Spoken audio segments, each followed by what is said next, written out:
And ladies and gentlemen of the jury, the prosecution is not going to get that man today. No, because I'm going to get him.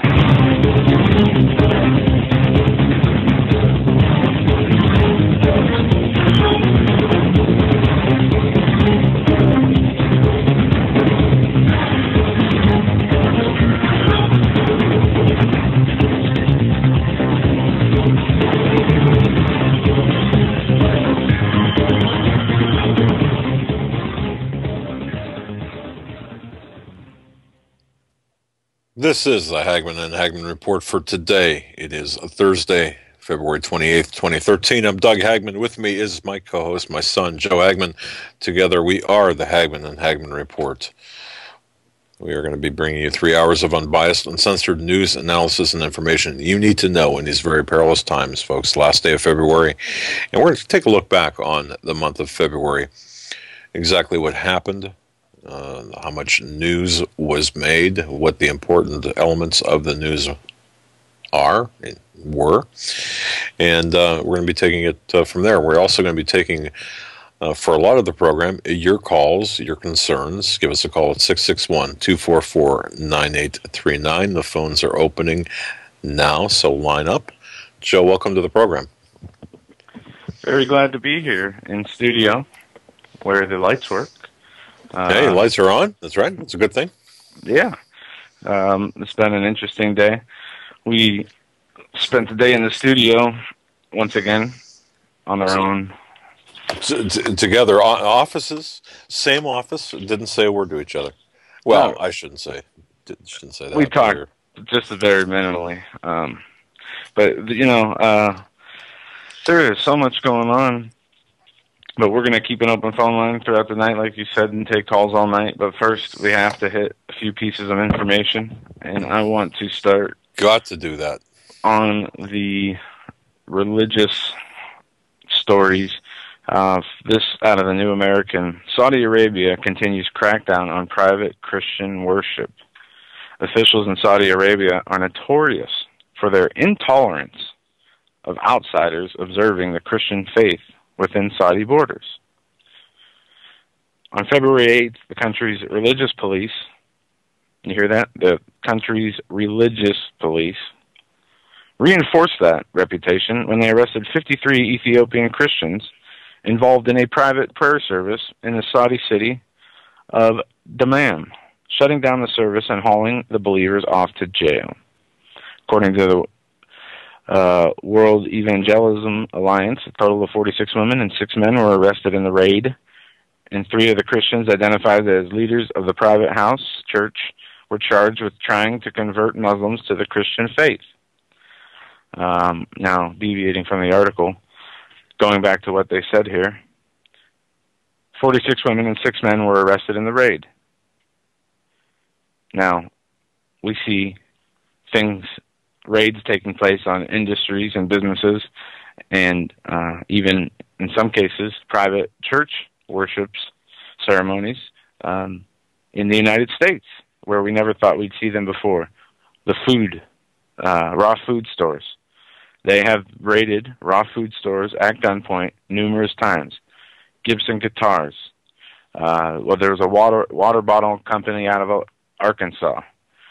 They've raided, as I said, they shut down somebody in California for holding private Bible worships in their home. So this is something you will see here.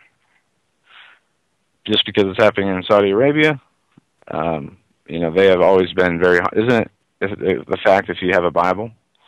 You can't take a Bible in there. You get your hand cut off, right? No, well, no. I think you just get arrested. But I mean, if you're a foreigner, look, if you're flying, for example, I know that the British flights fly into Riyadh. The flight attendants. What's the right word? Stewardesses, I want to say, but flight attendants apparently is the proper way. They can't wear like crosses. They can't wear any type of Christian jewelry. They can't have Bibles with them. There's a whole list of things that they are not allowed to do to show their Christianity. Yeah, and listen to this. This will give you inside look into what they do. In December of 2011, the Saudi religious police, known as the Mudaween, arrested 35 Ethiopian Christians after illicit mingling after the authorities raided a prayer meeting in Jeddah. According to Human Rights Watch, some of the Christians were tortured. The women were subjected to arbitrary body cavity searches. In September 2012, a Saudi Arabian girl who converted to Christianity fled to the town of Dammam, the same place where this arrest just happened. And a Saudi Center for Petroleum and Natural Gas Protection in a major seaport. This is the town. But the girl was eventually granted asylum in Sweden last month, according to the Al Yom newspaper. But the U.S. Commission on International Religious Freedoms noted Saudi Arabia continues to oppress non-Muslim religious observers, with Christians taking most of the abuse. And they are notorious for their intolerance.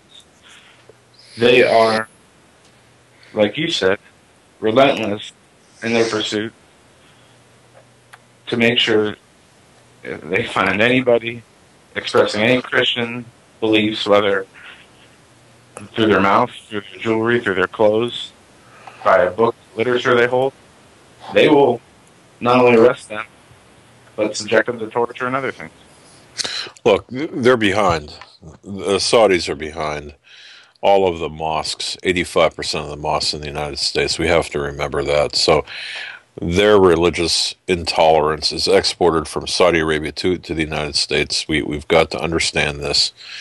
The Saudi culture, the Saudi religious culture, the whole Saudi structure is behind what we're seeing today here in America. So if you think that what's going on in Saudi Arabia is not going to affect us here at all, that's not the right way to think. I would caution, excuse me, I would caution everyone to watch what's taking place in Saudi Arabia, because it's going to be exported here under the guise of religious tolerance and freedom. And we've already seen this happen since 9/11. George Bush was a big one. Grover Norquist was a big one. Karl Rove was a big one into bringing this into this country, bringing this type of mindset into this country. And everyone acquiesces and says, oh, well, we've got to be tolerant. Well, the embracing evil under the guise of tolerance makes tolerance itself evil. I've often said that. This is what we're seeing right now. And no wonder they're not, overthrowing Saudi Arabia with CIA-backed, Al-Qaeda-funded civil unrest, riots, and civil wars, because Saudi Arabia already has the strict Islamic rule. That's just one of the reasons, that they're overthrowing these nations. It's horrific, folks. It is horrific. The oppression, the religious oppression by the Saudis is horrific. We have to understand that this is exactly what, and who backs the Council on American Islamic Relations mostly? Well, it's none other than a Saudi Arabian extension. It's the Saudi arm. It's the Saudi diplomacy, I suppose.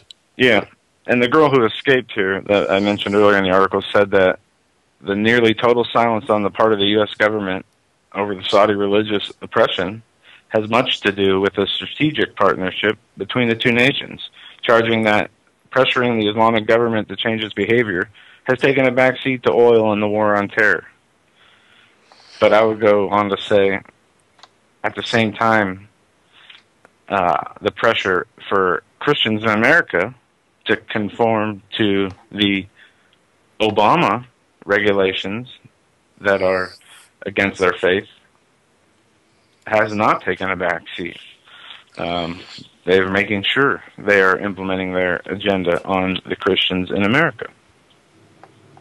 Well, look, as I said before, what we have to watch for is the exportation of this policy, of these policies, through the Council on American Islamic Relations, through other organizations. You've got the National or the Islamic Association of North America, ISNA. You've got a variety of other shell groups that are embracing this, embracing these.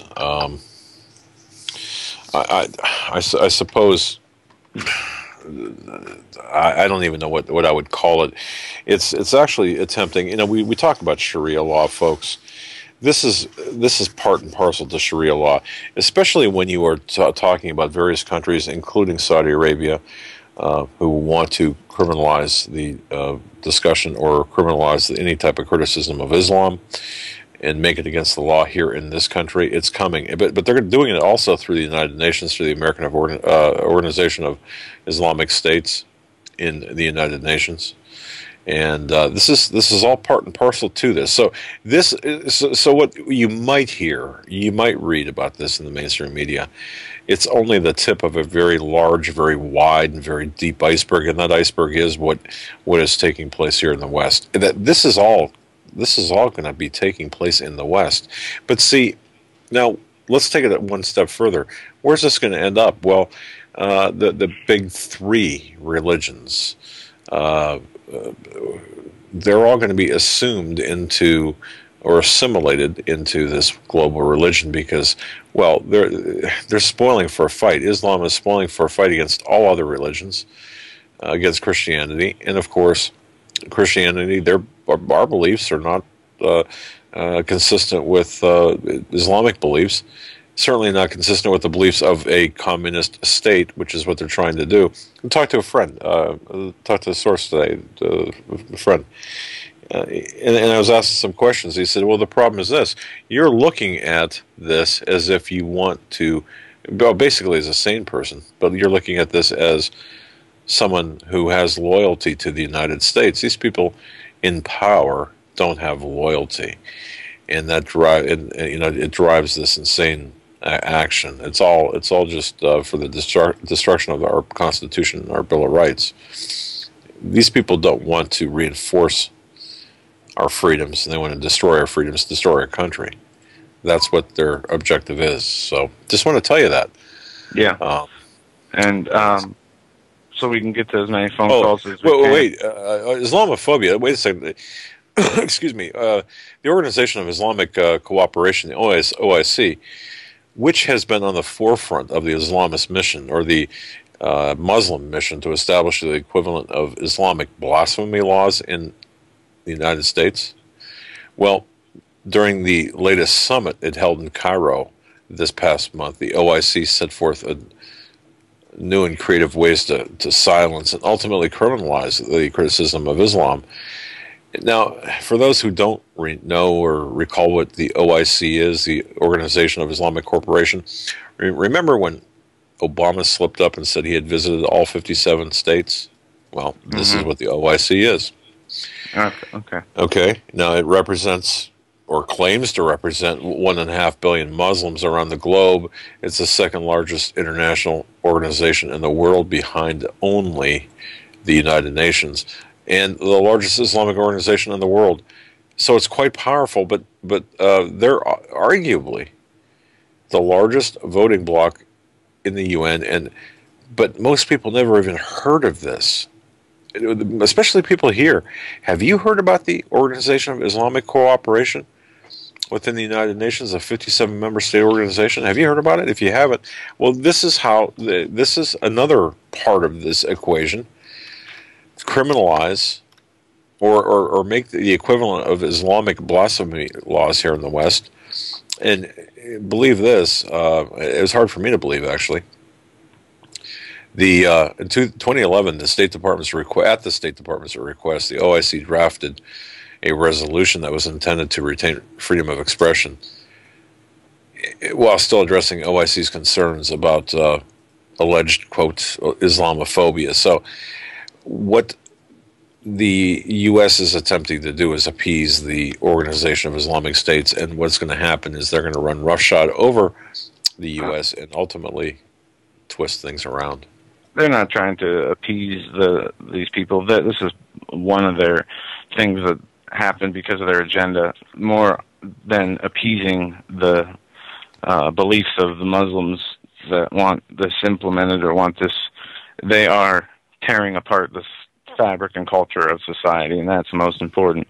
Moving on in the news here. Well, wait a second. Before you do that, you mentioned something. Where best do you do that? But at the federal law level, federal judicial level. And so, what are we seeing take place? A lot of Obama appointees now are in federal positions, judgeships. And that's where I'm going now. Obama administration steps into gay marriage battle.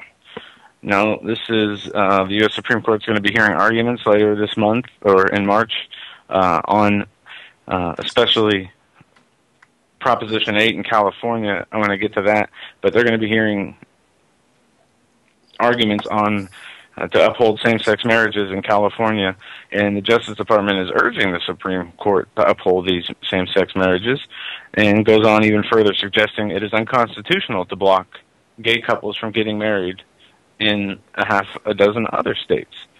And listen to this now, okay? Because California Proposition 8 was the name of the thing they voted on, which was to legalize or ban gay marriages in the state of California. In 2008, the people of California voted overwhelmingly by 52% to ban gay marriages or same-sex marriages. Well, the federal judge had declared the ban unconstitutional, and the Federal Appeals Court last year upheld the ruling. So the people voted on an issue that was brought to them to vote on. Right, and then the court rules their vote is unconstitutional. Correct. I mean, the madness of the way these people think, the influence that the administration and the Justice Department and these people obviously have on the Supreme Court through Kagan, through Sotomayor, through these people that Obama has put in, and even through people Bush appointed, and all the rest of them. Well, we also have to look to what at the gun legislation now. What could happen in really what could happen at the federal level? The Supreme Court might very well be forced to rule on our rights to carry concealed weapons. Now, I don't know. This was on Fox News, I believe, today, but it just didn't seem like they covered the entire issue. But the Supreme... What else is now? Well, hey, look, the Supreme Court might decide to hear a case that could make it illegal to carry concealed weapons anywhere in the country. You see... We'll see how that works. Well, no, wait a second, though, because we have to go back, and I understand that this is a hot-button issue, as well it should be for everybody, but let's go back to how and why we're saying this. The Federal Appeals Court in Illinois decided that a person's right to carry a concealed weapon is not protected under the Second Amendment. All right, so you got some federal appeals court in Illinois saying, hey, now, you know what, CCW, not part of the Second Amendment. Now, Colorado, they said, well, no, things are a little bit different in Colorado. Moore versus Madison, the Seventh Circuit Court of Appeals said the right to bear, as distinct from the right to keep arms, is unlikely to refer to the home. So, bearing arms within one's own home would, at all times, have been an awkward usage. The right to bear arms outside of one's home. Well, the ruling actually implies the right to carry a loaded gun outside of the house. So you've got dueling federal courts. You've got the Federal Court of Appeals in Illinois, and you've got the Seventh Circuit Court from Colorado saying two different things. So who's going to decide that? The Peterson case, Peterson versus Martinez, is from Illinois. So if you're taking notes for this show, or if you're listening to this and you want the details, in Illinois, it's Peterson v. Martinez, And in Colorado, it's Moore, Moore, versus Madison. And who's going to decide this? Perhaps the Supreme Court. Now, just bear that in mind. And you might say, well, geez, it's been decided already. Well, really, it has not. Yep. And talking about guns here, we had Andrew Cuomo announced it yesterday. This article is from yesterday. Cuomo announced his plan to modify gun control law to exempt Hollywood. Now, they're also going to fix the error in the legislation that made it illegal for cops to carry the weapons they were carrying. And see, I don't understand how what Cuomo says, how it can affect Hollywood. What does he mean? Does he mean people walking in New York that are from Hollywood? Does he mean actors on sets in Hollywood or in New York City? Exactly how does this work? What are the mechanics of that statement? He says, we spend a lot of money in the state bringing movie producers here. Post-production here. So obviously, we would want to facilitate that. Cuomo said the prop firearms used in the films would probably not be classified as an assault weapon. But they're not talking about the props, obviously, in the law that they're changing. So what they are doing here, it says, Cuomo and lawmakers announced on Wednesday that they'll also fix the error that made into the law that was made its way into the law about the police. But they are, he says, plenty of people want certainty, and there's no reason not to make a change like that. Apparently, they have blanks or they have phony magazines or something. So this that I'm reading here from the CBS, local New York CBS, is lying to their readers. Because this bill does not, it's not, that if fake guns or guns firing blanks or whatever props they use as guns on movie sets, this is not what they're trying to change, because this is never illegal, okay? Are you really going to go into a movie set and start arresting people who are using prop guns in a movie scene firing blanks? No. Even if with their new gun laws. This is about Hollywood, their actors, their bodyguards, and the special people. They obviously have an idea of one class of people, and then they have an idea about the rest of us.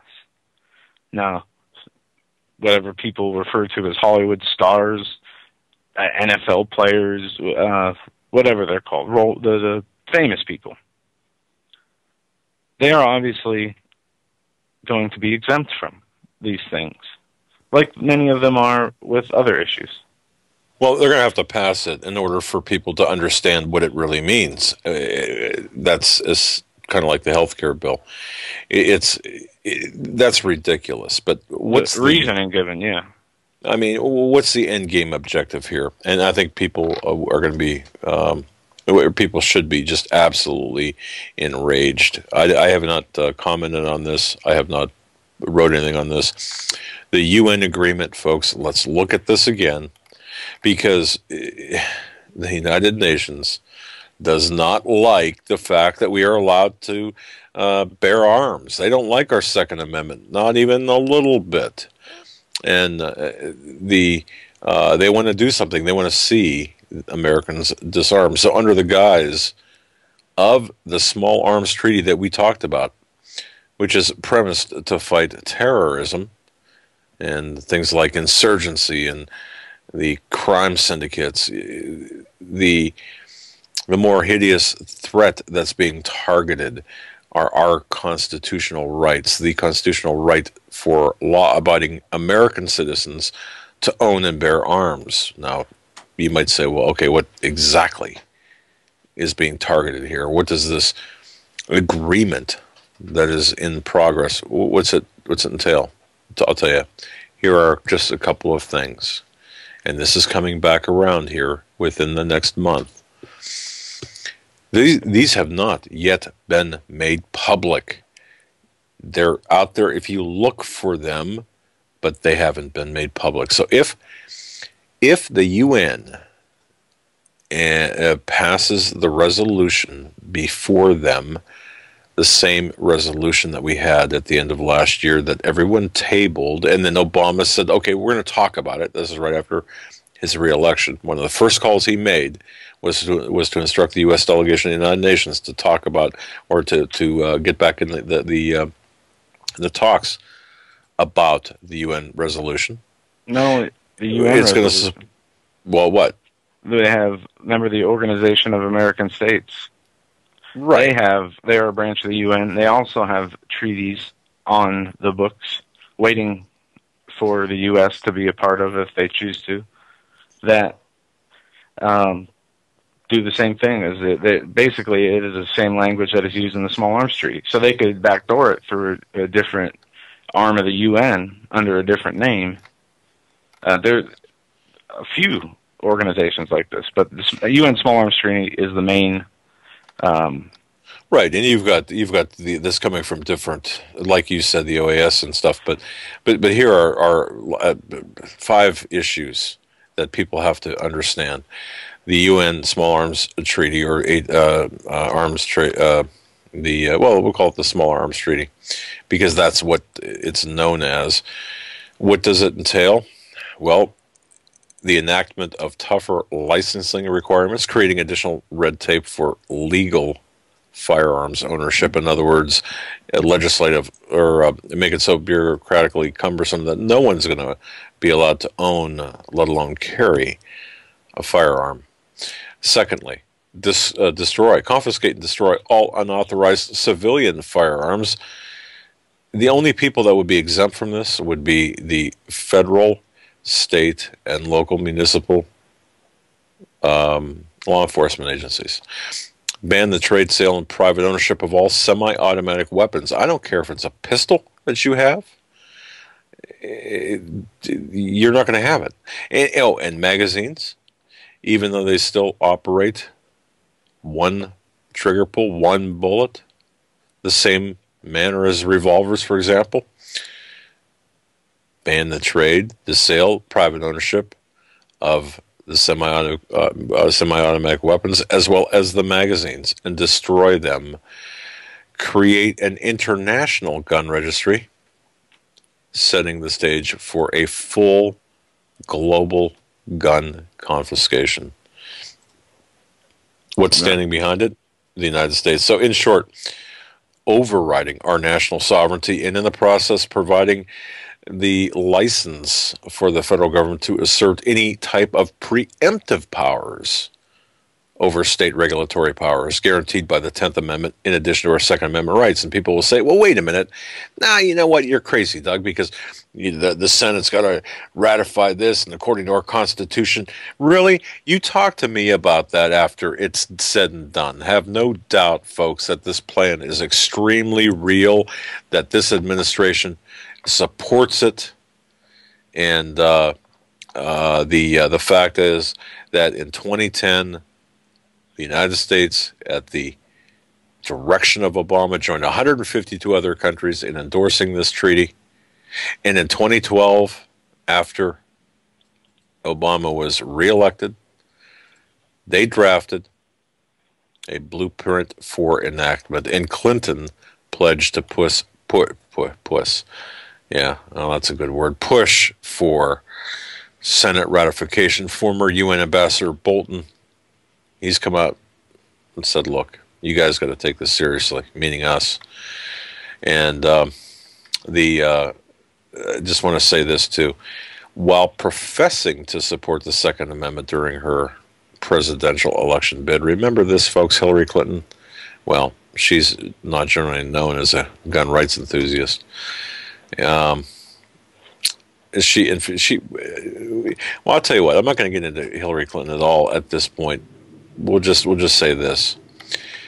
Looking at the historical votes and proclivities of the Obama administration, be very, very wary of the Small Arms Trade Treaty. because it's excuse me, right now it's more than ever, it's imperative to demand that all of our constitutional rights are preserved. If we lose the Second Amendment right to carry and bear and carry arms, we're going to lose all other rights as well. So I do know that we have other news to get to, but this is so important. This is so important, folks. Yes, it is. And this next, I'm going to go through two pieces in news. One has an audio clip, and then we're going to go to phone calls. Janet Napolitano, Homeland Security Secretary, regrets the announcement of the immigration release. The Department of Homeland Security, Janet Napolitano, had no decision in the part of releasing low-risk illegal immigrants. This was done by underlings, as the article states, as a way to save more money before the sequestration. I'll just leave it at that because it's just so ridiculous. But more importantly here, U.S. agrees to supply Syrian rebels with $60 million in non-lethal aid. For the first time, this is from the Washington Times, for the first time, the United States has agreed to provide non-lethal aid to Syrian opposition fighters. Now, that's what the article says, as opposed to the lethal aid they've been sending them for the last 18 months. Now, here is all non-lethal aid is lethal aid. It's all disguised as non-lethal aid. Yeah, but they're sending body armor. Right, there is absolutely no distinction, practical, realistic distinction. Go ahead and play the clip. Meanwhile, we are, $85 billion sequestration that is going to cut, according to Maxine Waters, 170 million jobs, which I'll post a link. You guys search for the article if you guys aren't listening live or in the chat room. But Maxine Waters said the sequestration could lead to the loss of 170 million jobs in America. Now, I don't even think there are that many people working in America. But a lot of these are scare tactics, and a lot of this is just Obama joining. Well, it's just scare tactics, saying that there are going to be terrorist attacks if they let the sequestration happen. Here is John Kerry, new Department Defense Secretary. This is what he had to say about extending aid. Wait a minute. No, he's John Kerry, Secretary of State. I'm proud to announce that the United States of America will be providing an additional $60 million immediately in non-lethal assistance to support the coalition in its operational needs day to day as it continues to organize and work for the political transition that we all want to see. And I look forward to working with the United States Congress on this. This funding will allow the opposition to reach out and help the local councils to be able to rebuild in their liberated areas of Syria so that they can provide basic services to people who often lack access today to medical care, to food, to sanitation. This includes helping Syrians preserve institutions of state, which are critical to enabling a future transition in Syria itself, and also to helping those who work within them, those without blood on their hands, to be able to continue to do their important humanitarian work. We will also channel this assistance to those projects and local groups that the coalition decides needs it the most. And as the regime continues to lose ground, these funds will also help the opposition forces and political leaders be able to extend stability as well as build representative government and rule of law and extend that rule of law to those newly liberated areas. I want to make clear, this new support that President Obama has ordered is on top of more than $50 million that we've provided to help the Syrian activists organize opposition efforts across the country, to be able to communicate with each other, and to broadcast a message of hope across their country. Today in our meeting, which I found to be remarkably united, every country expressing its revulsion against these studs, against the tactics of this regime, every country articulating an urgency to our need to unite in our efforts to help the people of Syria against an enemy that respects no battlefield rules. Yeah. So there was John Kerry talking about the new $60 million deal, Obama-approved deal. On top of that, he mentioned a $50 million previous aid package. So $110 million of our tax money to fund Al-Qaeda in overthrowing Assad in Syria. He also said, this is something we all want to see, is the rebels having these basic services, having basic... Folks, aren't you seeing what's taking place here? Okay, here's what we're doing. I mean, this is nation building. This is tearing down the Assad regime for a specific purpose. And folks, you can go back to all the Benghazi articles that mentions the root cause for Benghazi was to arm the anti-Assad rebels, if you will, rebels, Al-Qaeda, AQIM.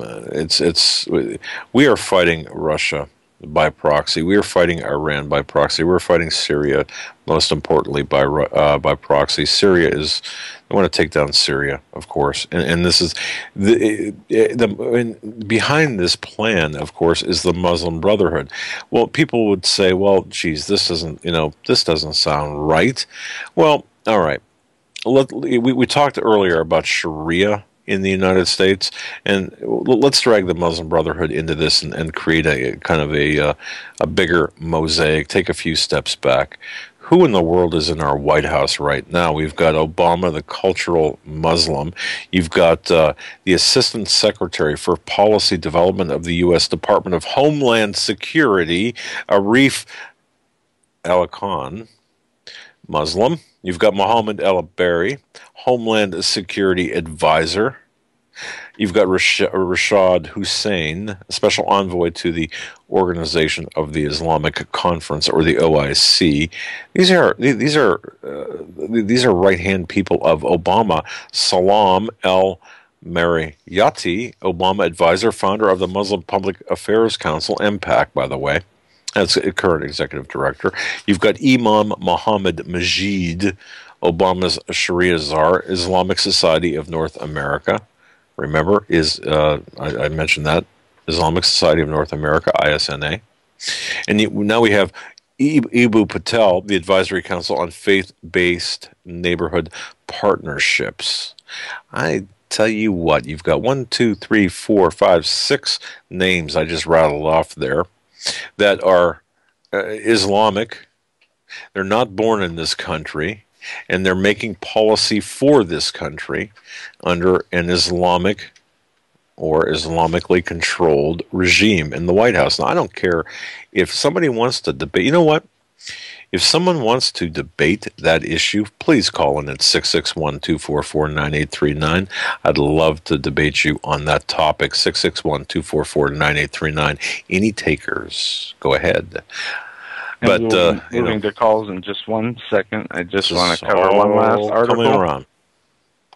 Texas moves to forcibly inoculate children. A bill introduced to Texas that would allow children to consent to receiving vaccines with any parental input. The bill, SB 63, titled Relating to Consent to Immunization of Certain Children, would allow for consent to immunization by a child if they are pregnant or is the custodial parent of a child. It also notes the healthcare provider or facility may rely on a written statement of the child containing the grounds on which the child has the capacity to consent. Just absolutely ridiculous, as we saw Governor Rick Perry make forcibly inoculate Gardasil shots for little girls, 11 and 12-year-olds. And boys, for crying out loud. Yeah, and she tried to pass that off as being legal, and the state Senate and legislature really came after him, and he said, okay, I'm sorry, I retract that. It's ridiculous. A Gardasil shot, is a HPV shot. I think it's HPV, women's. It's for women, and they were giving it to little boys. They mandate that the boys get the same shots. It's absolutely ridiculous. Well, before moving on, I just want to bring this up because I just happened to see this New York Times. Folks, remember the articles that we wrote back in September of 2012 about the situation in Benghazi, and remember when on this program, and I know it was on this program. What happened? I said on this program that Saudi Arabia was behind the arms shipment to Syria, that we were providing the military might and muscle on behalf of Saudi Arabia to topple Syria. We were doing Saudi Arabia's work for them. You remember that? And I got emails saying you're crazy. You've got no proof. Well, the New York Times just came out. Guess what? Saudi Arabia just financed a large, or just admitted, I should say, to financing a large purchase of infantry weapons from Croatia and funneled them to anti-Assad rebels in Syria. And so, with the hope of breaking the bloody stalemate that has allowed Assad to cling to power. This is what the New York Times is saying. So the weapons began reaching the anti-Assad terrorist in December via shipments shuttled through Jordan. This is coming from the New York Times. And Turkey, right? Well, why we said Turkey? Absolutely, Turkey. The staging areas in Turkey for the use in Syria, but now they're going through Jordan, and people were saying, "Well, this isn't true. This isn't true." So, there you have it. Now, the New York Times is coming, 6 months after the fact, and admitting, "Yeah, I guess it is true." The officials said multiple plane loads of weapons left Croatia, multiple plane loads since December, when many Yugoslav weapons previously unseen in the Syrian civil war began to appear in videos posted by the anti-Assad rebels on YouTube. So now, was it like the situation where the shells had U.S., made in the USA on them? And well, you could tell the like Yugoslav weapons. Yeah, I mean, see, this is ridiculous. This is, but so who's behind? And I asked the question one time, well, who's behind Saudi Arabia? And I remember a couple of web forums saying, well, this is all nonsense. Really? Look at what's taking place here. You've got Syrian, or you've got Croatian or Yugoslavian weapons. Weapons from Croatia or via Croatia. You've got American weapons. You've got shells from France and Germany, and even from Iraq. You got a whole bunch of stuff. So this is what we're looking at. We're looking at nation building. This is not about. This is not a civil war in Syria. This is a manufactured war in Syria. So I just want to press that home to people who still don't believe the Benghazi story was about weapons running via the United States.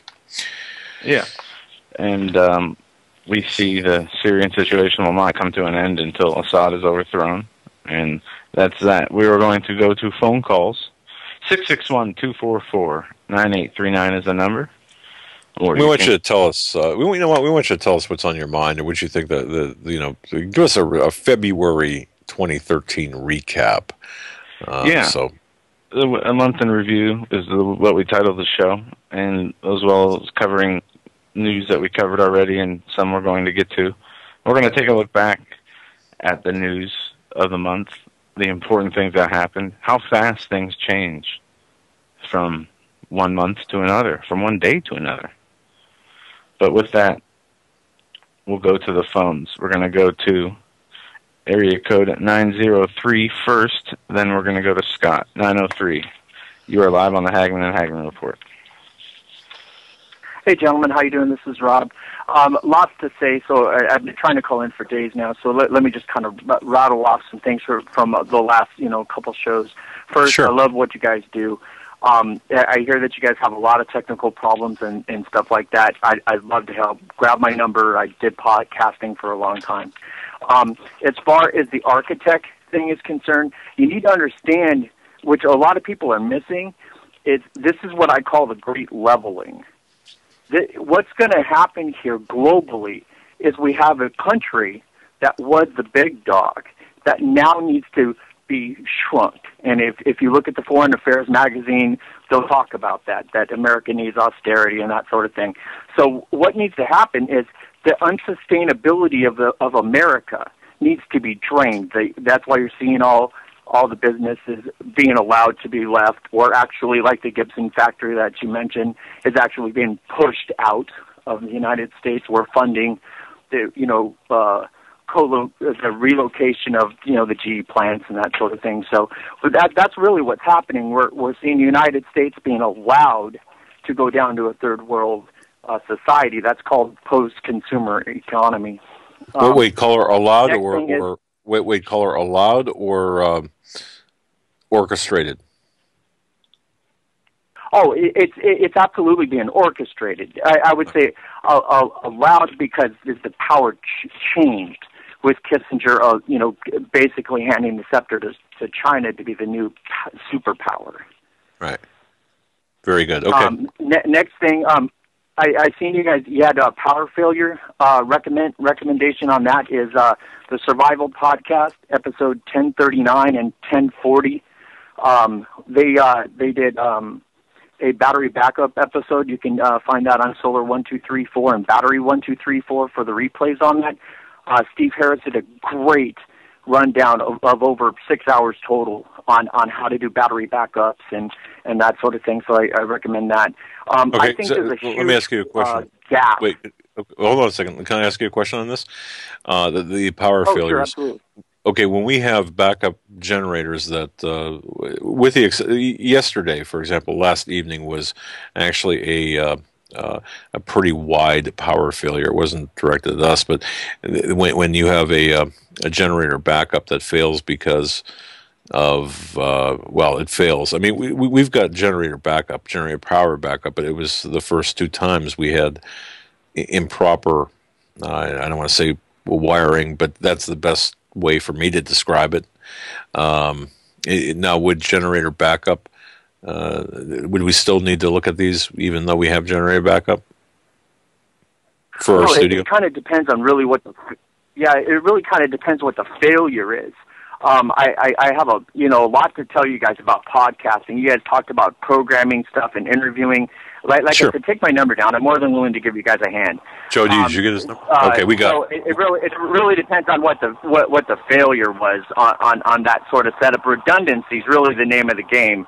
I did a sufficiency show for a while, and there's a laundry list of things that can go down when you're going live. I did Blog Talk Radio too, so just having backups and, like, for instance, having your phone line go straight in and then running your console on your computer instead of running it in Skype.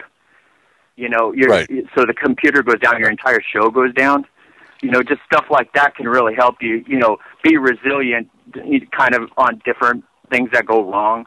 When your computer freezes, everything doesn't hose up on you, that sort of thing. Right. Okay. So the next gap I see, and this is pretty a pretty common one as far as Christian shows, is I see a big gap in sustainability.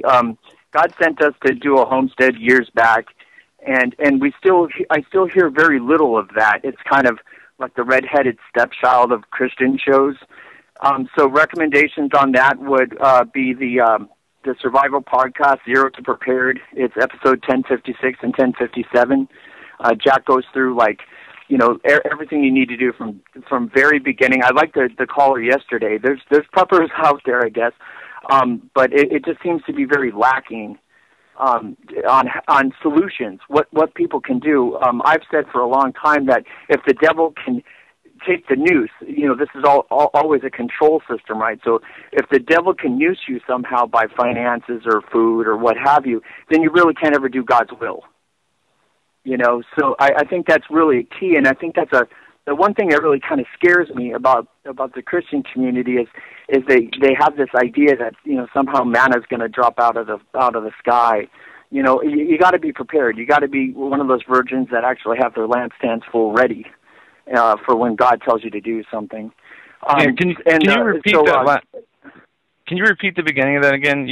I missed you said one of the problems you see with the broadcast, the Christian broadcast, is, and I missed the part of that first part of that. Oh, it's just a lack of talking about sustainability, like actually being prepared, how to prepared, just basic stuff. Because a lot of people talk.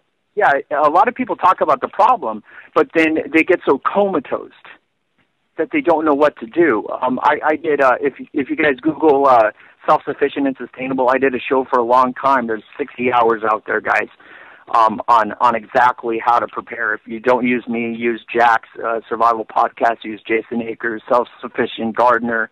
There's a lot of people out there that'll give you a lot of information. And I'm not sure how long you've been listening. But we've had Stan Deo. Yeah. I mean, we've had Stan Deo. We've had Holly Dale on before.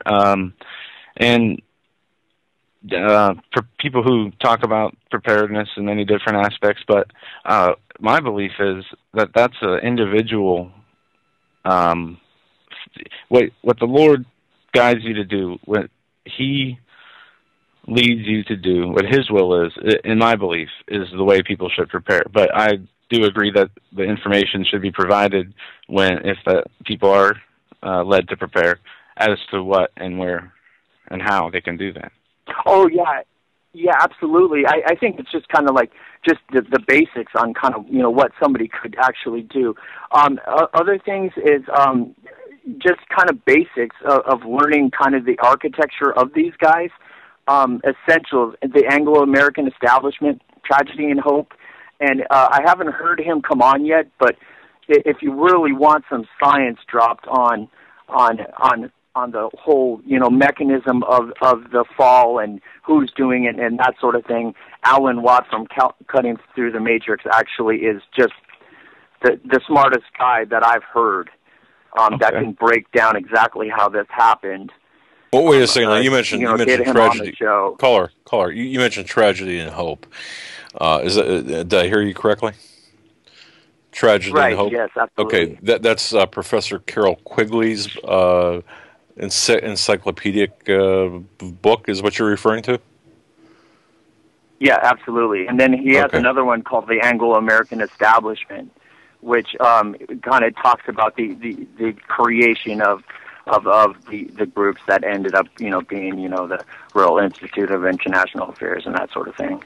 Right. No. Just for listeners to understand, Carol Quigley is dead. Carol Quigley is passed away. Carol Quigley is boasted about the socialization of America and the takedown of America through things like the Federal Reserve and through the communist agenda, but refined to the point of even going out, expanding into the Rockefeller, Rothschilds, and so on, those families. I mean, you have to understand the scope of this tragedy and hope, which is the blueprint for the destruction of this country. But Quigley kind of made it sound as if this is out in the open and very proud. So it's not like a covert blueprint. But so yes, caller, very, very good, and thank you for bringing that up, because we have mentioned tragedy and hope in this show before, but we'll certainly look into getting that guest on. Go ahead, caller. Didn't mean to interrupt. You've got the floor still. You've got time. Not at all. I know you guys have a lot of calls, so I'm just kind of trying to rattle off a bunch of things from a lot of different shows. A couple last things. The SDR is actually kind of the basis of what the one world currency is actually going to look like. It's a combination of a bucket of currencies, commodities, and that sort of thing. You can look that one up. And I learned a good deal from the podcast Answer Man podcast with, I think it's Cliff Ravenhill or something like that. You guys may want to listen to that. He has a lot of great stuff to say about that, and a huge archive on kind of just learning how to podcast and that sort of thing. So, gentlemen, fight the fight. Don't look at the numbers. Don't worry about the money.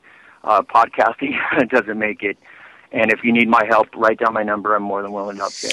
Yeah, we've got your number. We will and certainly we'll give you a call. We have had engineers.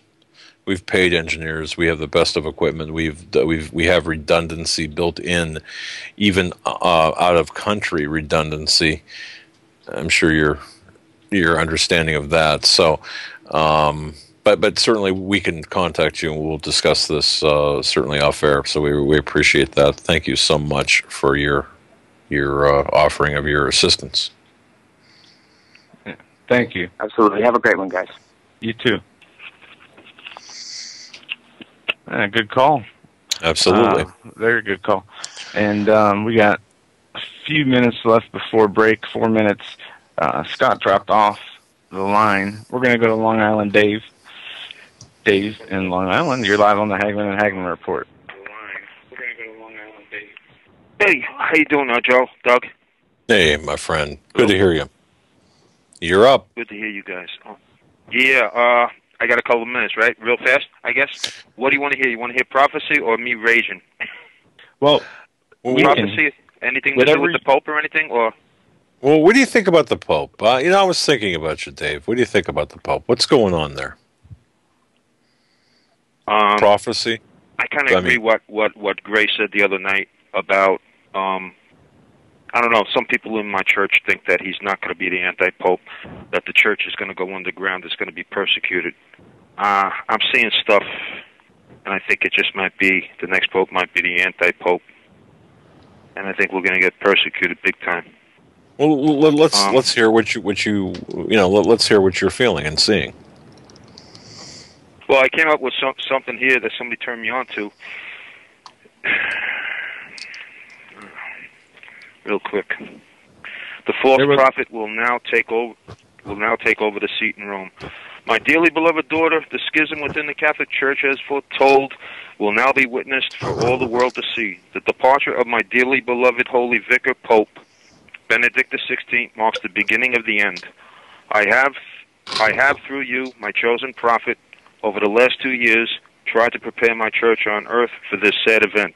In no way do I endorse this. This is all for discernment. Discernment. Everybody has to use discernment, even me.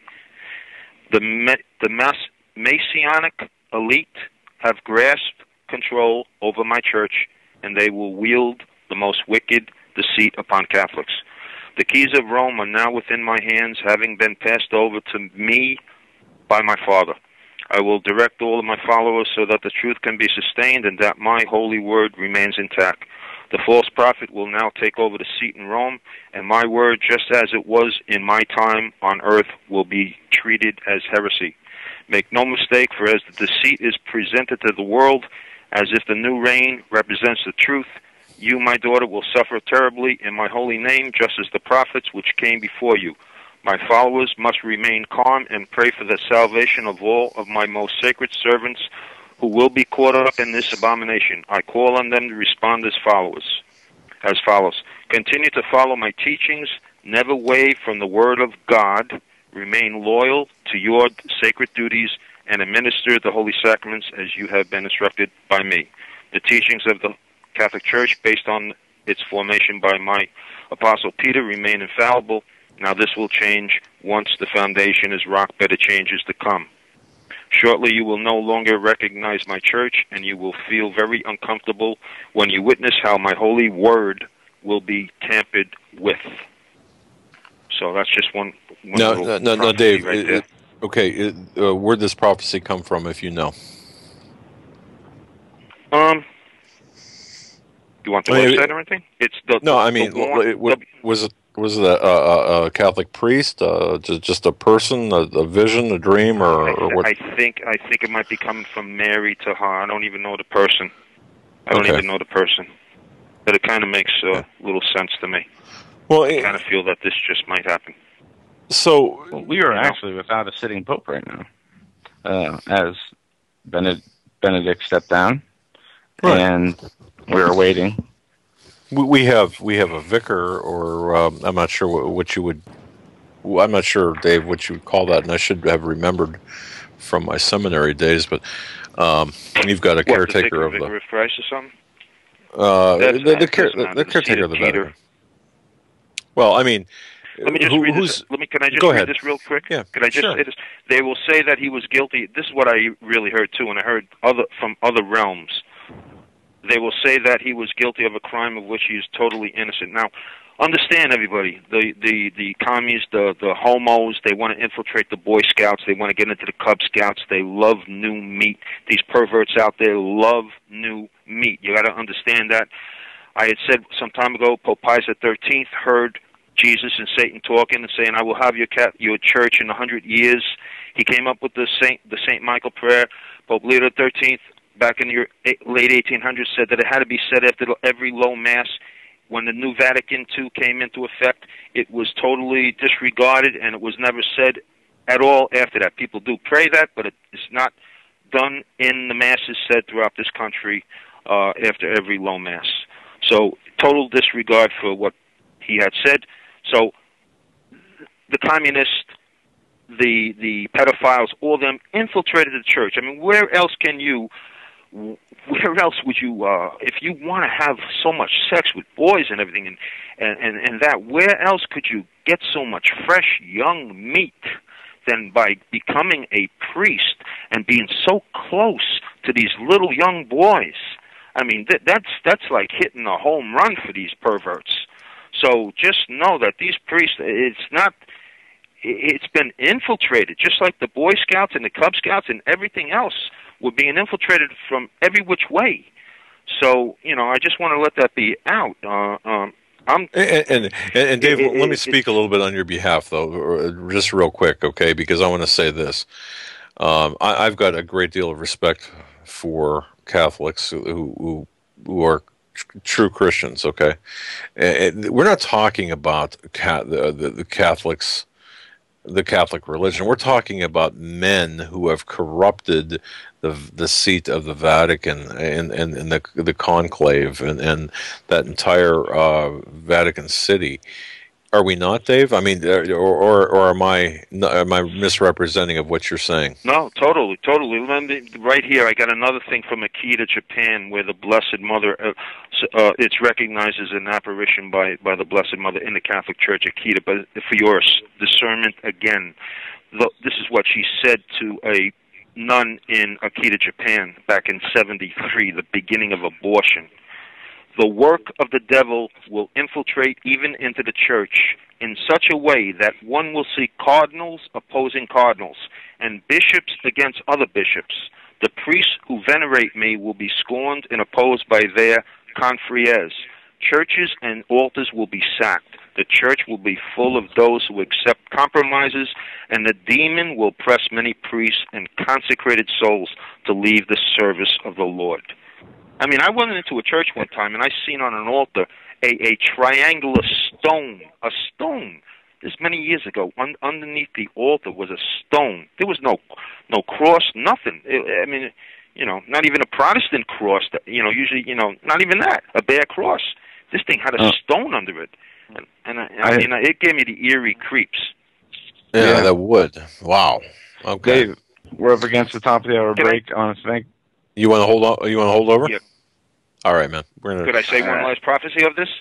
I'm going to put you on hold. We're going to go to break, and I'll bring you back. All right? Thank you. Thank you. Where you are. All right. All right. Put him on hold. Let me get up the bumper music, and we'll be right back. You're listening to the Hagmann and Hagmann Report this last day of February 28, 2013. We'll be back with your calls and more. Stay with us.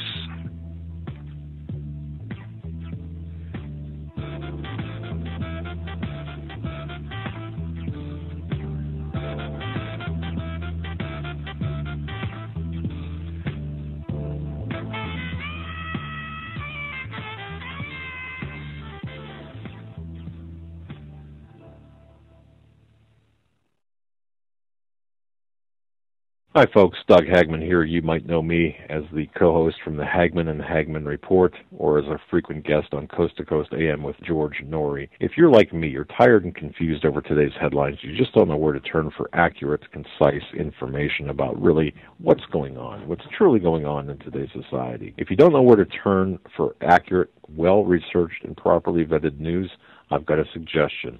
In fact, it's a requirement. Bookmark Canada Free Press. That's CanadaFreePress.com on the Internet.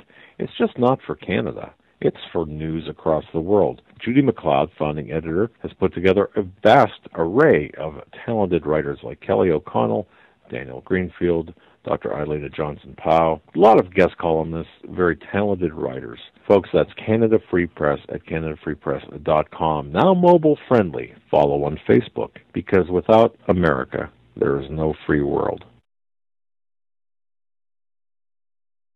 Folks, I'd like to direct you to HomelandSecurityUS.com. That's HomelandSecurityUS.com. That's our home base for our radio show.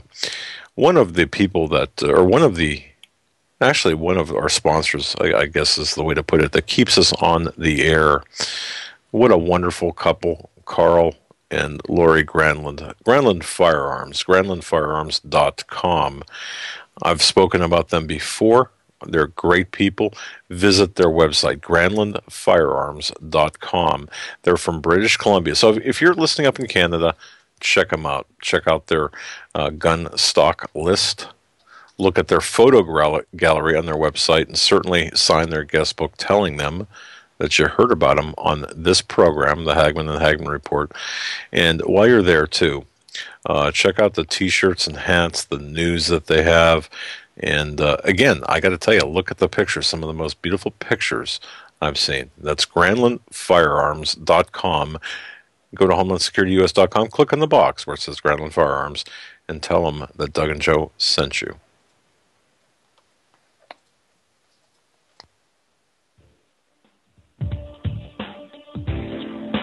Hold on to your seats. The Hagmann and Hagmann flight is now taking off.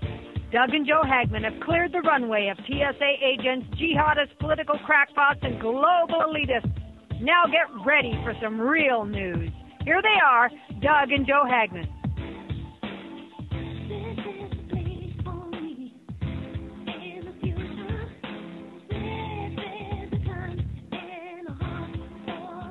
And welcome back, ladies and gentlemen, to hour number 2 of this February 28, 2013 edition of the Hagmann and Hagmann Report.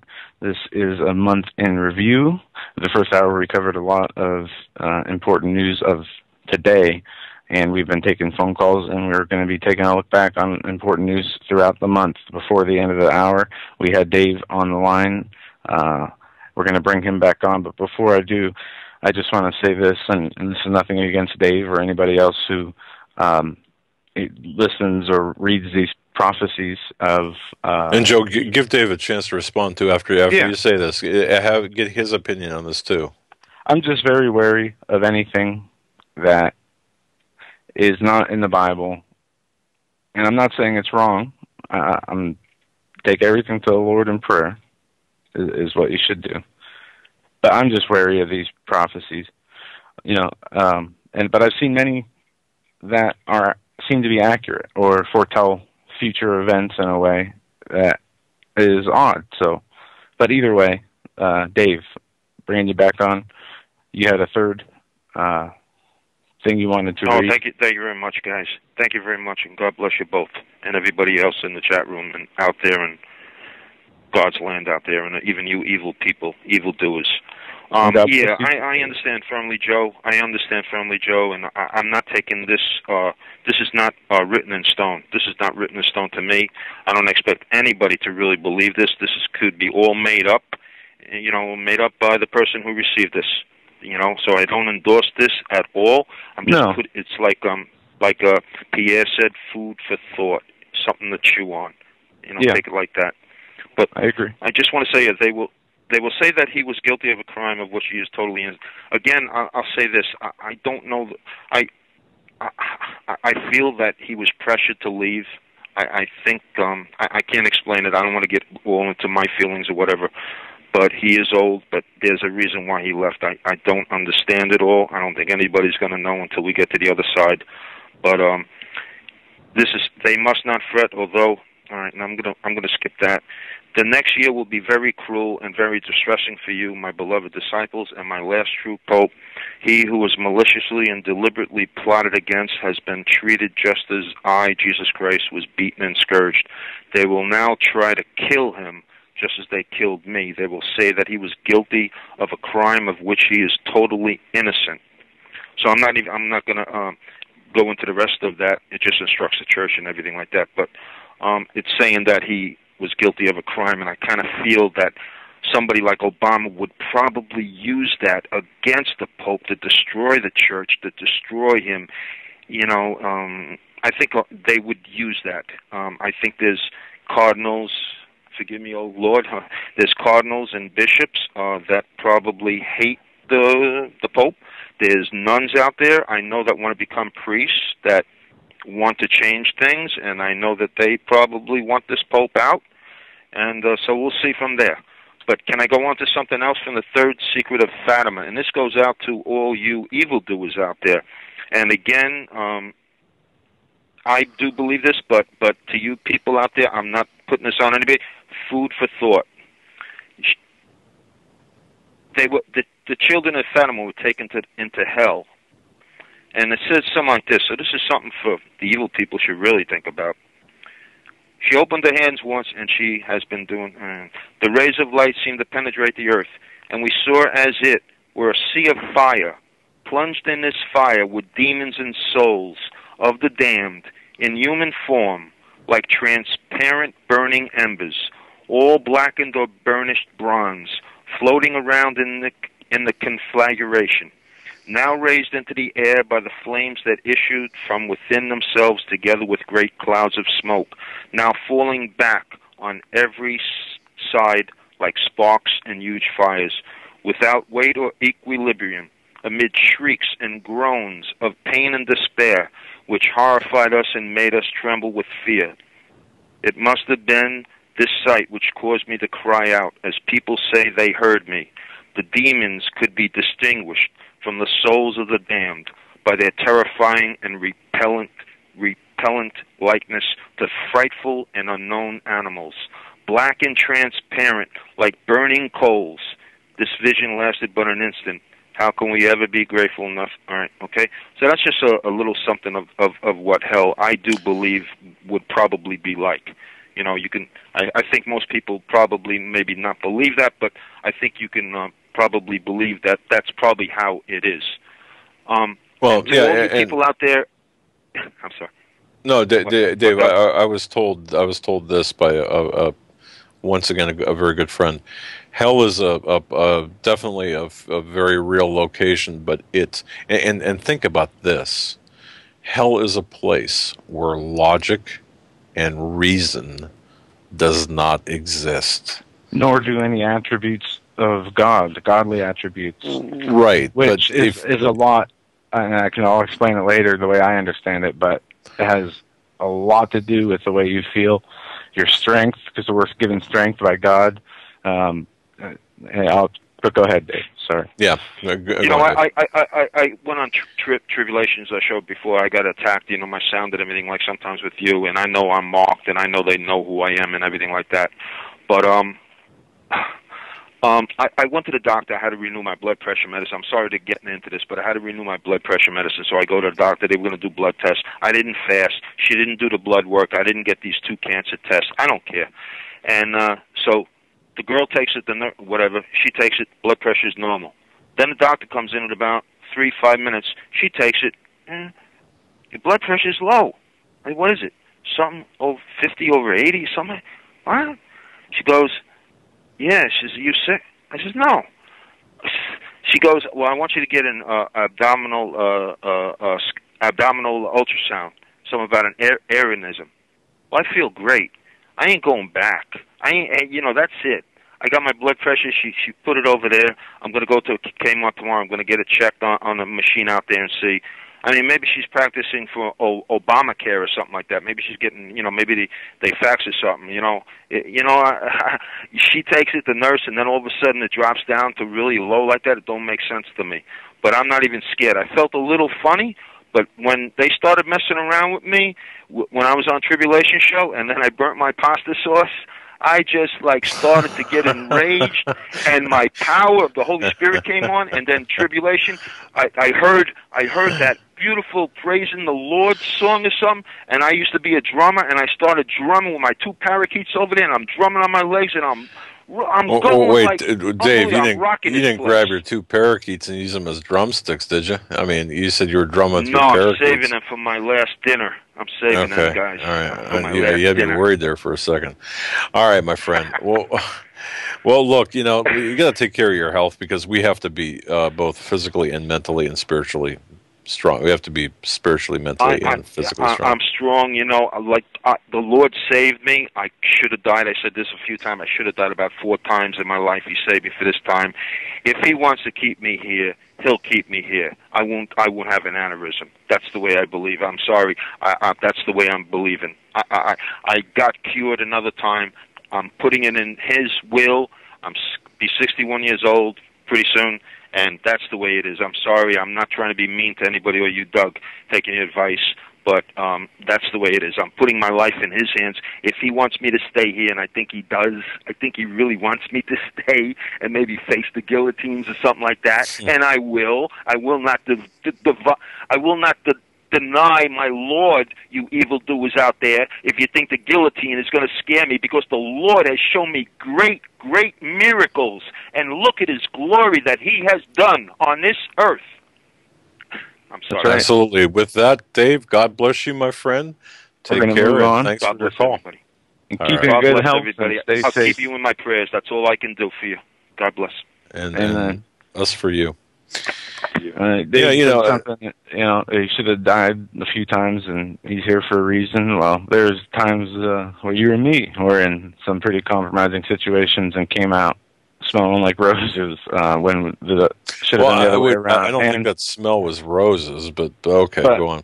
And to add to that, I this week had a close friend, an old friend, pass away. And it's been a reoccurring theme in our city with a lot of people that I know, especially this last year. And heroin overdoses, right? And or drug overdoses, or whatever. All the stupid things I've done, the way I used to jeopardize or not care, whether it was driving recklessly, just the immature things you do when you're a kid getting into trouble. I mean, it could have so easily happened to me in a different way. Why am I here? Is a question I ask. Well, and I think I know now, but that's something that I used to ask when these things would happen. But with that, I think we had Scott back up, and now he's gone again. So here he is. We're going to go to Scott. Scott, you're up next. You're live on the Hagmann and Hagmann Report. Hey, bless you guys in Jesus' name. God bless you. What's on your mind? Yeah, I want to just share with Dave to definitely look into the Hallelujah Acres diet. It's scripture influenced, and from what I've done study on, it's definitely worth looking into. Same thing with checking out what Dr. Wallach has to say. All right. And that's kind of like very much like a Mediterranean diet, as I understand it. Isn't that kind of close to it? Well, you do a lot of juicing, and you want to stick to it and adhere to an organic diet. But okay. I mean, they have a lot of different YouTube videos, and they have a book that a lot of people with a lot of different diseases have been cured from. There's just a lot of information out there, and I found it interesting. This one's scripture influenced. Yeah, go ahead, caller. Scott, sorry. Yeah, it's scripture influenced, and when everybody gets a chance, look up Hallelujah Acres Diet, and there's a book that you probably want to get to.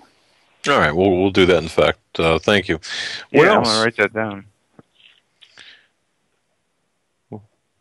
On top of that, it's just what you were saying before about Saudi Arabia exporting their influence here to the United States to quash our belief in the Lord Christ Jesus, because they believe in the moon god, and even Satan can appear as an angel of light, and that's exactly what happened with Muhammad.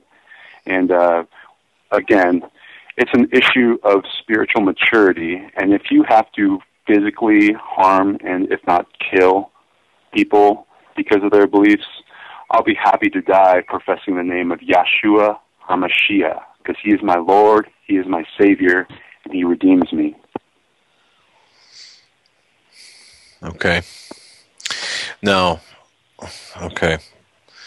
You know what, Scott, you at least on our end, it just kind of went blank there for a minute, and we just got the tail end of that. Do you want to repeat that? And I'm sorry to ask you to repeat that, but do you want to repeat what you just said? Not a problem at all. I mean, it comes down to an issue of spiritual maturity.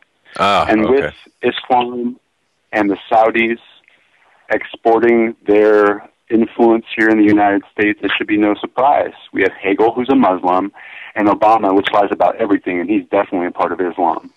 They believe in the moon god, and even Satan can appear as an angel of light, and that's exactly what happened with Muhammad. And we need to stand firm in our Lord and Savior, Yeshua HaMashiach, because he's my Savior, he's our Savior, and he has redeemed me. Absolutely. And just a minor correction, it's Brennan who is alleged to be the Muslim. Hegel is just a... well, Hegel is Hegel, but it's Brennan who you referenced as the Muslim, and of course that does comport with everything else. So, yeah, I definitely appreciate you correcting me, sir. All right, not a problem. Is there anything else that you want to say while you have the chance? Absolutely. I just want to say to everybody in the Hagmann and Hagmann site, just to respect each other. We all have different viewpoints. We all come to these truths and conspiracies in different ways. And again, respect each other and love each other, because of hope, faith, and love, the most important is love. Exactly. And you know what, thank you very much for your call. We're going to cut you loose. Very much. Respect each other. It doesn't take that much to respect one another. It really doesn't. It doesn't take that much to keep topics on an intellectual conversational plane as opposed to denigrating it into a doctrinal argument that does not do anything for either party or any of those involved. No one's going to win friends, influence people, and convert others through constant barraging, nagging, and throwing up various comments, whether it's in the chat room or wherever. So and respect each other. That's such great advice. And look, we all come to our different levels of understanding at different times. So there's a matter of patience that needs to be applied as well. Yeah, very correct. I'm going to touch on this piece of news, and we're going right back to calls. A rare superbug emerging in the U.S. elicits advisory warning from the CDC. The Centers for Disease Control and Prevention is alerting clinics of an emerging untreatable multi-drug resistant organism in the United States. There are many forms of don't even try to pronounce it. Carbenium. Man, I couldn't. Carbenium resistant Enterobacteriaceae, CRE. But of the 37 forms reported in the U.S., 15 have been reported in less than a year. Now, the mortality rate of this is somewhere between 40 and 50%, I think I saw somewhere. It's 40 or 50%. I know I saw that in one place. But the CDC goes on to say that these things live in water, soil, and the human gut. These superbugs have developed high levels of resistance to antibiotics. Individuals who usually develop CRE infections are those who are taking antibiotics and getting significant medical treatment for other conditions. Now, I've seen many articles, a few on Natural News by Mike Adams and InfoWars on Alex Jones, on the huge amounts of antibiotics being prescribed that are creating superbugs in the past. And I wonder how much that ties into what we are seeing with this superbug. But this is something to keep your eye on. I definitely would. And there's many other articles on this. This other one here from NBC News says this rare bug is resistant to nearly all last resort antibiotics, and has prompted government health officials to renew warnings for U.S. hospitals, nursing homes, and other healthcare settings. Okay. They also say it can be in your body for a year before it manifests any symptoms. And I got to tell you this: I was talking with somebody who's in a hospital, just in the metropolitan Pittsburgh. It's in the VA type hospital. Who it was determined. Now, this never made any news whatsoever.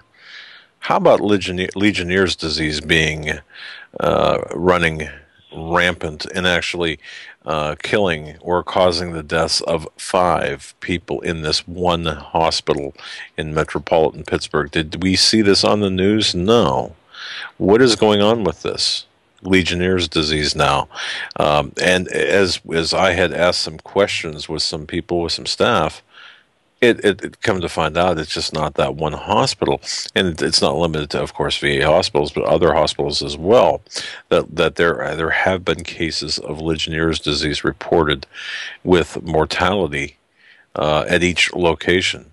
So, what's going on here with these super viruses or the resurgence of these viruses?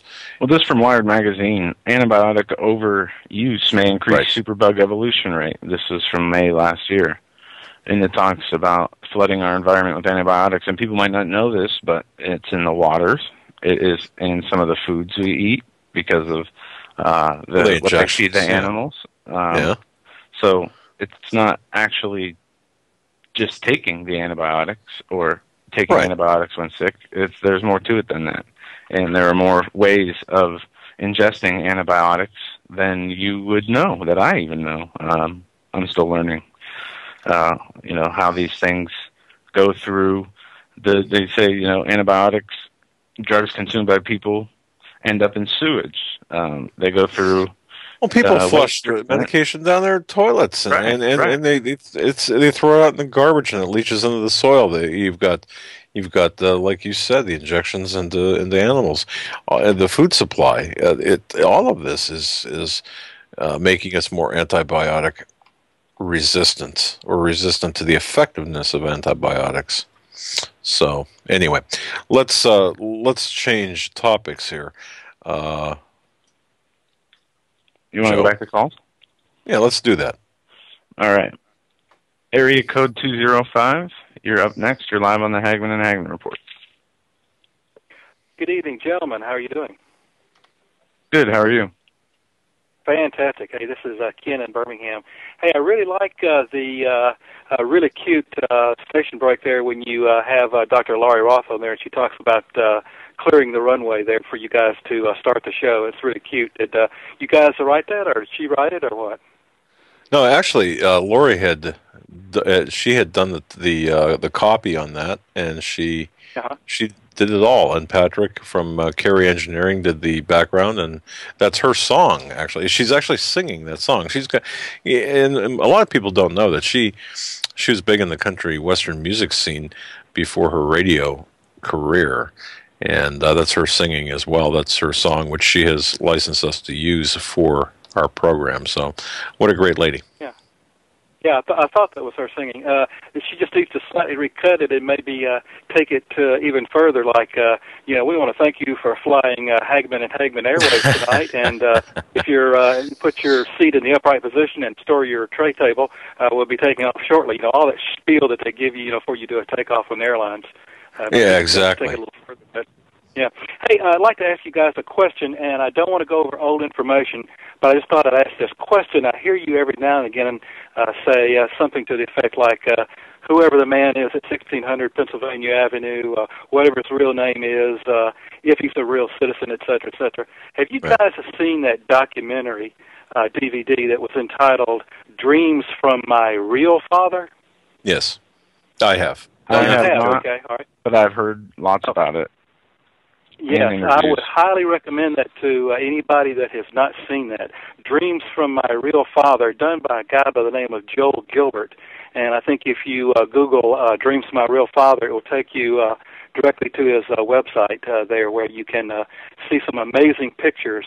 When you see Mr. Obama's picture juxtaposed against the late card-carrying communist Frank Marshall Davis, you will see a tremendous amount of resemblance. And I've told people, in my opinion, after you watch that DVD, if you're not about 95% convinced, as I am, that that's who his real father is, that I'll buy you a steak dinner. I don't know what you guys think. Well, Ken, I got to tell you this, a couple of things. And people, well, in the words of Ken, put your seat backs in their full upright position, because I'm going to tell you what I think, or I'm going to tell you what I've not only been told, but also have researched. But specifically, I've got some, as you know, sources within the venue, within the spy world, so to speak. And there are a couple of issues. Would you believe that there is eyewitness testimony and actually authenticated eyewitness testimony that saw Obama's alleged birth mother? Now, he was born, in August, I believe his birthday was, right? Obama, when did he say his birthday is? I don't have my notes in front of me. Obama's birthday? Yeah, I don't have my notes in front of me. I don't remember. All right, well, August, I believe it was. Yeah, it was in the summer. Okay, but eyewitness testimony where his biological mother reportedly was wearing a bikini and showed no signs of being pregnant within 60 days of his alleged birth. All right, that's number one.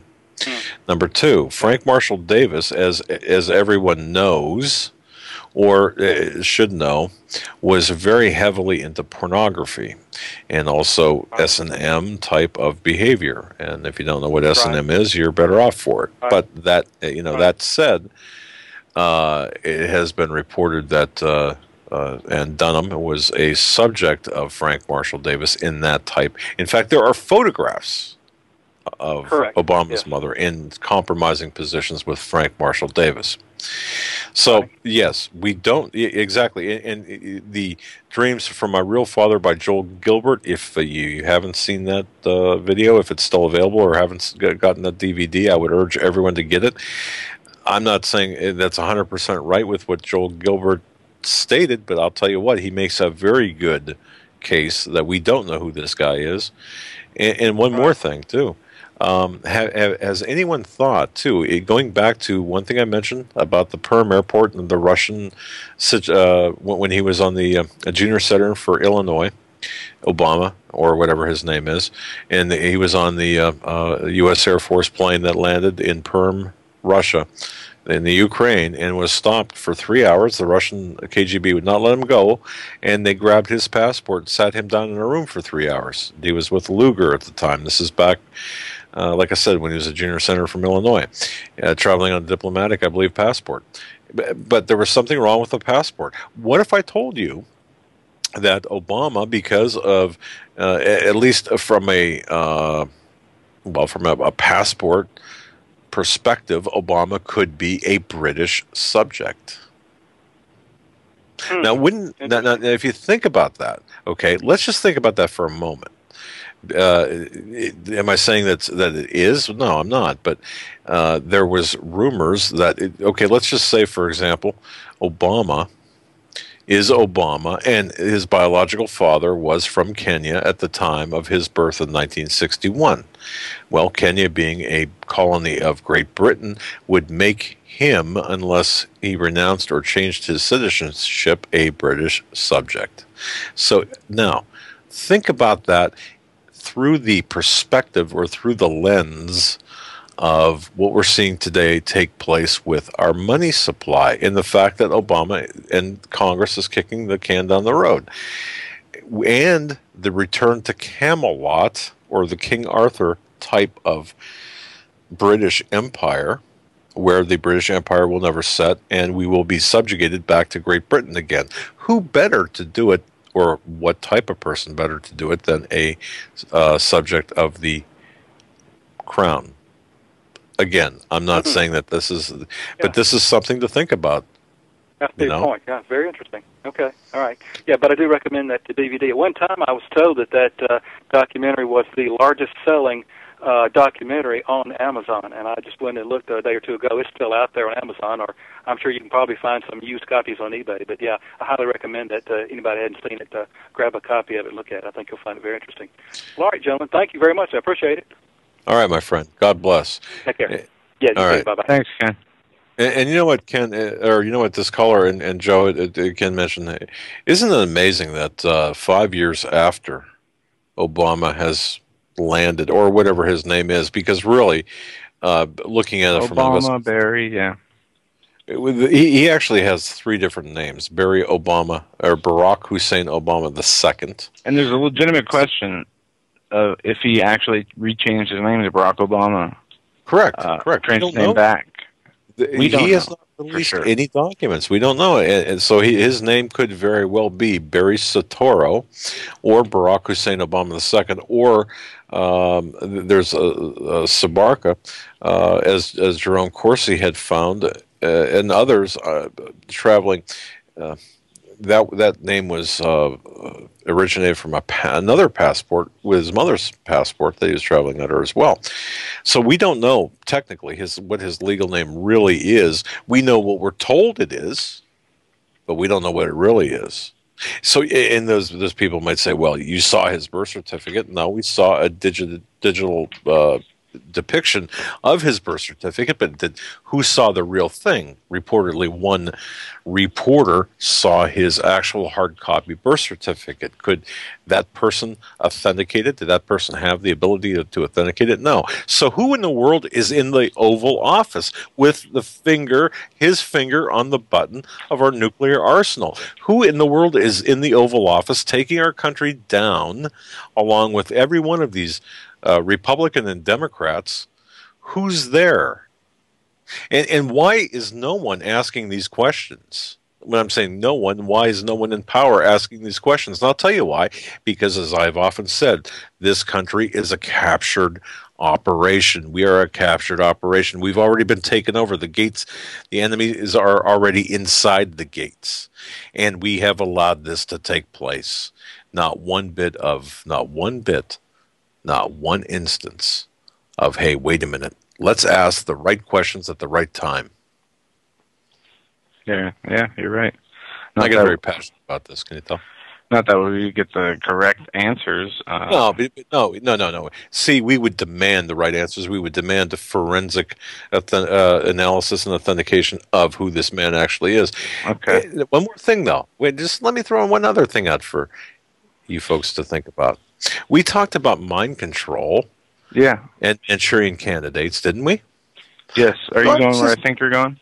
Just for a second, just real quick. This is what I wanted to go to anyway, so. Oh, okay. Well, think about this. The CIA had... Don't forget who Obama's alleged mother was. Madeline Dunham, right? She was up in Mercer Island, and she was in places where, well, let me, without having to tell a tale that would take a long time, it's very possible that his mother and even his grandparents were involved in the Communist Party, but don't forget, back in that time period in the 50s and the 60s, and think about this. I'm not saying this is what it is, but just think about this. Don't close your mind to things, because we don't know, really. But the CIA had a large monarch trauma-based mind control program, other mind control programs.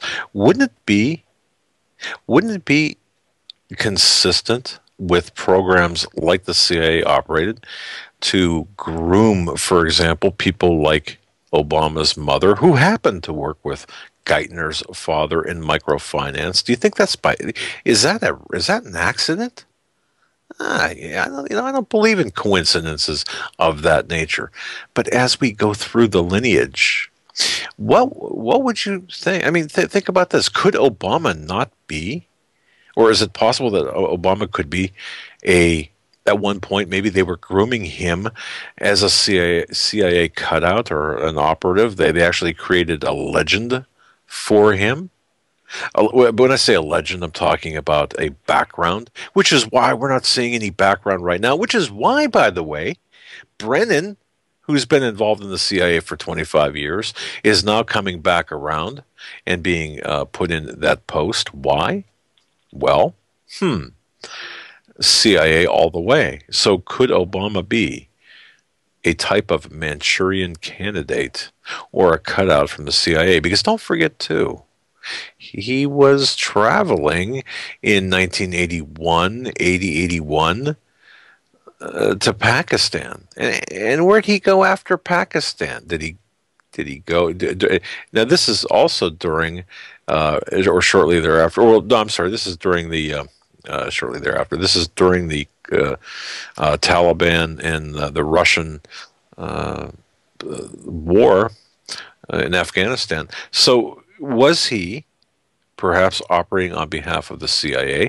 Because don't forget, no one really remembers his time at Columbia. Well, sure. And by the way, what Ken had mentioned, Dreams from My Real Father, the DVD, I believe, gets into his Columbia years. Reverend James David Manning talks about his years at Columbia.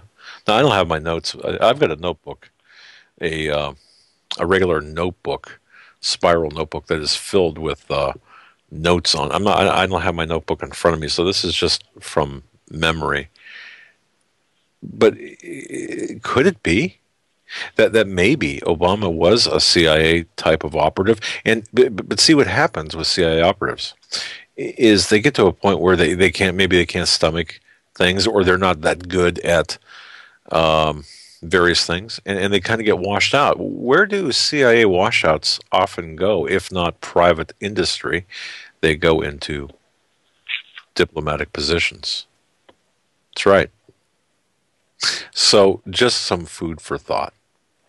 Okay. I thought you were taking us in another direction when you mentioned mind control. I could take you in a lot of directions on that. An article I printed out for you. I have it, don't I? Government mind control may not be as far-fetched as it sounds. The Pentagon's DARPA researchers have learned to control rats' brains over the internet.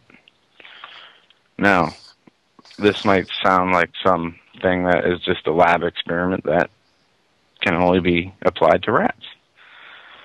Scientists have successfully captured the thoughts of a rat in Brazil and electronically transmitted them through the internet to the brain of a rat in the U.S. Now think about that. They have found a way to transmit information from one brain to another, thereby controlling the thoughts of its test subject. So the medium is the internet, is what you're saying, or the pathway from one brain to another. The conduit is the internet. They refer to the technique as a brain link. It's a $26 million study of a brain-machine interface that was funded by the Pentagon's DARPA program, and it ultimately hopes to have this technology available to humans. They go on to say, by linking human brains together, scientists believe they can combine brain power to solve problems for one person, too difficult for one person to handle. They can also do a lot of other things. Duke University's Medical Center neurobiologist, Mr. Nicholas, told Reuters, he refers to the link as an organic computer, and scientists will first test it out on monkeys to determine its feasibility. But not all researchers are excited about the prospect of brain manipulation. Well, that's good to know.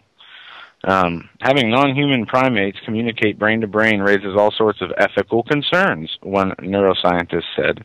Reading about putting things in animals' brains and changing what they do, people rightly get nervous. Yeah, I'd say a little more than nervous. What this is, I mean, just imagine the people who say they hear voices. The Jesse Ventura episode, they did it on those Gwen Towers. Oh, yeah. if they can transmit a thought from one brain or a computer or their brains, that'd be the worst, to your brain. But it's more. It sounds like it's more than that, because of this article says not that it just sends a message to the brain. It can control the thoughts. But how would they know that they're doing this only on mice or rats? How would they know it could control their thoughts? And the question is this technology, if implemented on humans, would it be suggestible or like a voice in your brain, or would it control your thoughts? But I suggest you guys do some research on this. There are several articles reporting on this, and there is actually a video showing experiment of how this works on one of the articles. I think that was from NBC, but I'm not sure. You know, since you're on that topic, there are a couple of things, and just yell when we have callers on hold that want to come through. We do have callers on hold. All right, just real quick then, I just want to say this. At the time the Guatemalan experiments were taking place, the newly formed CIA, this is of course, the predecessor to the OSS, was borrowing basically instructions or using the instruction manuals from 1930s Germany. And of course, the behavioral control programs back then were known as Project Artichoke. That's right, Artichoke, and MK Ultra. Those are the two main mind control type of experiments we've heard about. That's well documented. Those documents are authenticated.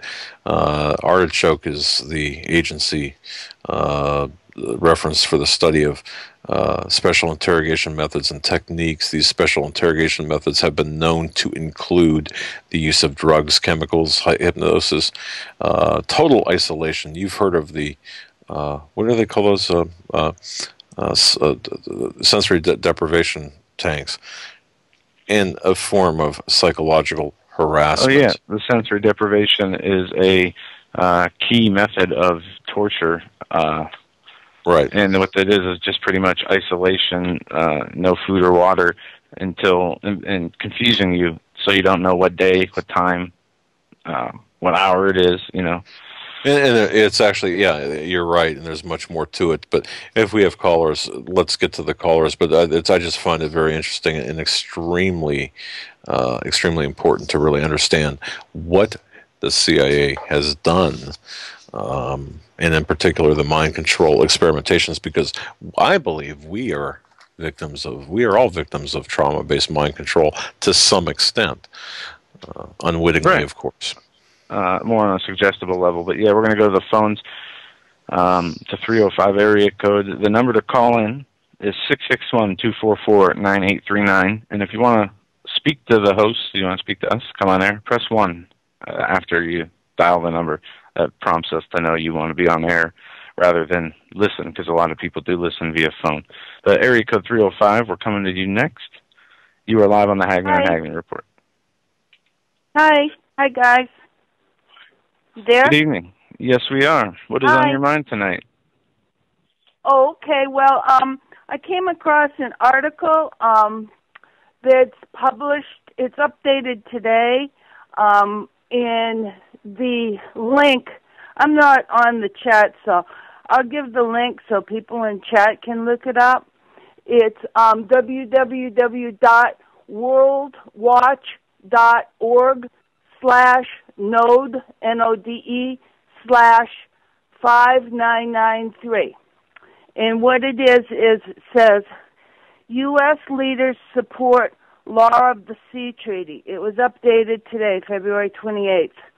And what it is it's the big push now. It says, newly appointed U.S. leadership is promising to join a long-standing international agreement that oversees ocean resource and pollution disputes. And scrolling down, it says, during the confirmation hearings for Secretary of State Hillary Clinton, Republican Senator Lisa Murkowski of Alaska asked whether the treaty would be a priority. Yes, it will be, and it will be because it is long overdue, Clinton said in response. If people start drilling in areas that are now ice-free most of the year, and we don't know where they can and can't drill or whether we can, we're going to be disadvantaged. And then it goes down,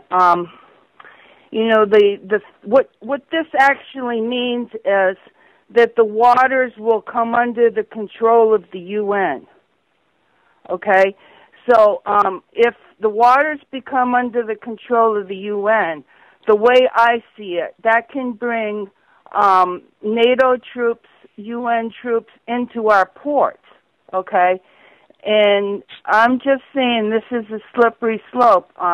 They would have control over fisheries. They would have control over the seaports. You know what I'm saying? So I just wanted to bring that up, that the big push now is for this Law of the Sea Treaty. And anything that has to do with globalism and the UN always kind of raises the hair up on the back of my head. So I thought I would bring that up. Here's the big push now to push this through, because it says when you go down, it says, as we move forward to serious climate negotiations, countries will be very skeptical the administration can deliver on an agreement if we can't deliver on the law of the sea, which everyone knows was negotiated in our interest, Atrim said. So this is how they're going to push through the Agenda 21, control over waters, control over everything, really. It just brings them right into the ports. Well, I've done a lot of research on the Law of the Sea Treaty, and I don't know if it is. I don't think they have signed it as law of the land Not yet. yet. No. In fact, back in July of last year, they tabled it forever, so to speak, or put it on hold for forever. But it's back. But they have backdoor. Right. Well, it's just like the arms trade treaty, and they're pushing it. Yes. They're signing on to this, right? We understand that, and also the Trans-Pacific Partnership was top on the Obama agenda in his second term, which is like the NAFTA of the Asia and U.S. It's the trade deal of all trade deals. It's the one where we get no say about nothing, and the corporations rule the roost. Right. Sounds basically about what accurate. it is. No, exactly.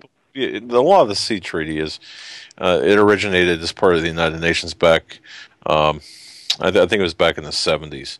It became part of the UN, the agenda of the United Nations. So I'll tell you what, it's going to run your small fishermen out of business. They're not going to be able to compete. Okay, they're not going to. They're going to be permitted out. Their catch is going to be limited. They're not going to be able to compete. It's the nail in the coffin for the small fishermen.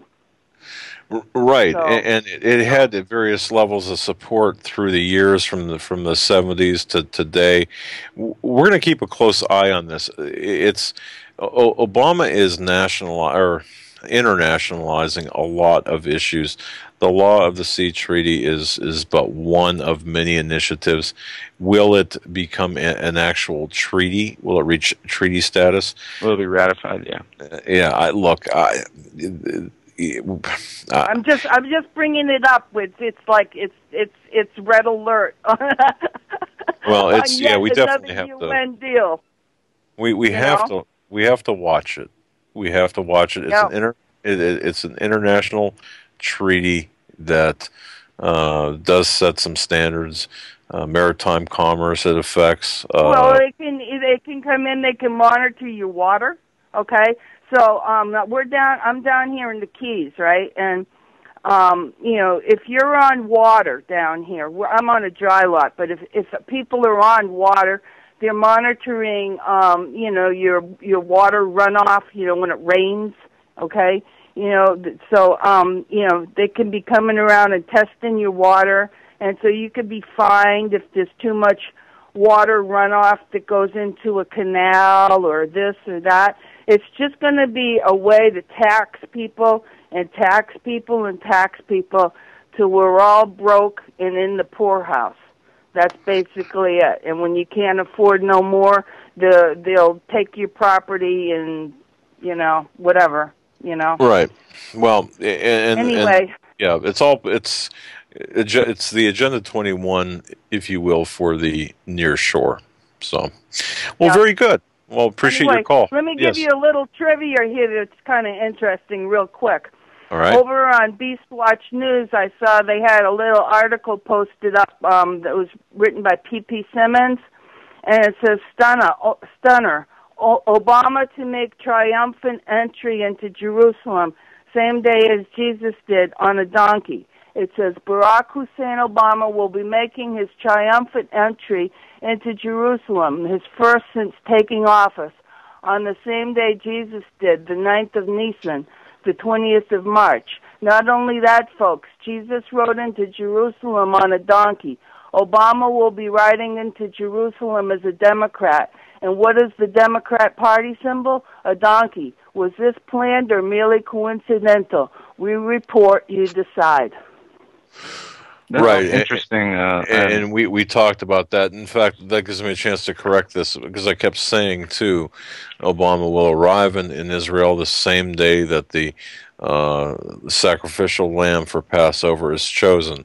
What I didn't say is they don't practice the sacrifice of a lamb today. Okay, that's not that.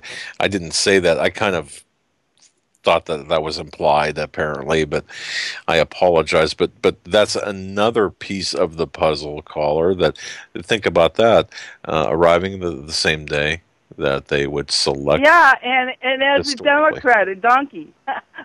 Yeah, exactly. I kind of looked at that and I said, oh wow, Anyway, okay, all right. Thanks, guys. Very good. All right, thanks for the call. Yeah, look, the Law of the Sea Treaty is formerly known as the Third United Nations Convention on the Law of the Sea. It's UNCLOS 3, adopted in 1982, purpose to establish a comprehensive set of rules governing the oceans and to replace previous UN conventions on the law of the sea. One in 1958 and another in 1960. And it was negotiated in the 70s, heavily influenced by, get this, the New International Economic Order. Okay, so are we crazy? No, I don't think so. Not at all. Let's move on. We're almost at the top of the hour break, so we'll hold off on calls. 912, you are up next, and then 503. Folks, if you want to weigh in, give us a call at 661-244-9839. We're being liberal with our time and your calls today, so definitely call on in. I don't know how many of you guys saw this. Sarah Palin came out. Of what? Feds are stockpiling bullets to use against us. The U.S. will default on its economy. The real economic Armageddon looming before us is our runaway debt. And she claims that the federal government is stockpiling bullets for civil unrest. Has she been talking to my DHS contact, because that came out last? I don't talk to her, so I don't know. In the middle of last year, we were talking about this, and of course, it received this lukewarm response. Like, well, come on, well, Sarah, welcome to the party. Yeah, and what I'm going to do is take us out with an audio and bring us back in with a more important audio. I'm going to take us out with Max Kaiser, talking about the bankster blunders beyond control. This is a good audio clip, folks. Right. Just to recap here, you had a jury trial here in the UK where the jury was too stupid to understand the instructions from the judge. Like they didn't know what reasonable doubt meant, so they were dismissed. They have to retry this case because the jury is too stupid. It reminds me of the Frank Quattrone defense. Frank Quattrone of Credit Suisse. During the dot-com scandal, he was engaged in illegal laddering of IPOs, and he got off because the jury was too stupid to understand his financial crimes. Well, that's a little bit more complicated. These are very, very, very basic, simple, fundamental concepts of jury law. Is guilt beyond a reasonable doubt? Yeah, I believe they use the phrase a deficit of comprehension, or deficit of basic understanding. Yes. It was a polite way of saying, you're freaking brain dead, get out of my courthouse before we throw you in jail for being too stupid. Well, in this case, there were thousands of emails between thousands of traders, or actually a few dozen traders, saying, set the LIBOR rate at a rate that is not true. Rig it for me. And they're saying that this is somehow complicated, that we can't do anything about it because there are signs of innocence outside the circle of the actual crime. There's an innocent act being committed somewhere in the universe, so should we apply a standard of guilt to this admission of guilt by HSBC? Yes. HSBC admitted that they're laundering money and financing terrorism. But somebody somewhere did an innocent act, something in a parallel universe, perhaps. So can we call the HSBC guilty? Can we say, oh wow, there's 30,000 Mexicans headless because of the money laundering that HSBC aided and abetted as terrorists? But should we care? Because after all, somebody committed an innocent act somewhere, so they're not guilty. You know, the same thing going back to the Bush administration and the Obama administration. Send in a drone, go murder somebody because somebody might not know what's going on if, in fact, we look at the stupid we've done and revert it inside a picture of a refraction of a mirror because we're that stupid.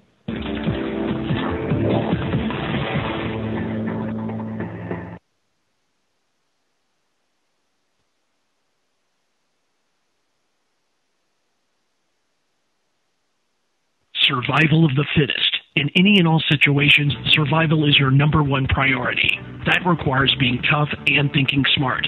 And the folks at Freeze Dry Guy are going to help you do just that. They have the long-range patrol ration entrees, what they call the Brick Pack. When you're in survival mode, it is absolutely the best item for your survival pack or bug-out bag. You can go farther, faster, and carry more food with the LRP cold weather ration entrees. Not only do these long-lasting, durable entrees help sustain you or your family through the harshest environment or situation, they are by far the most delicious of their kind. No contest. With a variety of tasty entrees, you can't beat the LRP Brick Packs.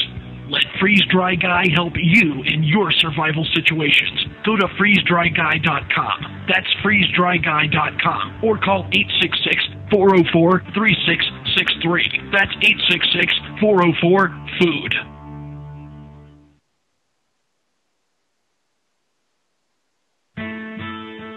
You better wake up fast and listen to this, America. The Obama campaign has launched attack squads disguised as truth teams dedicated to intimidating and silencing all political dissent carried over the internet that criticizes the Marxist Obama.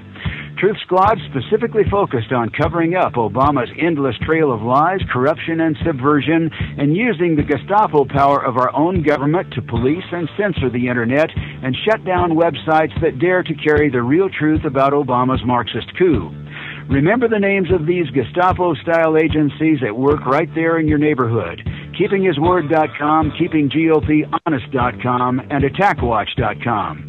KGB, SS, and Gestapo-style police-state gangster organizations at work to silence the important voices of patriot dissent, some of which have already been shut down by Obama's orders. Adolf Hitler would have been proud. We're the 21st century Tea Party patriots.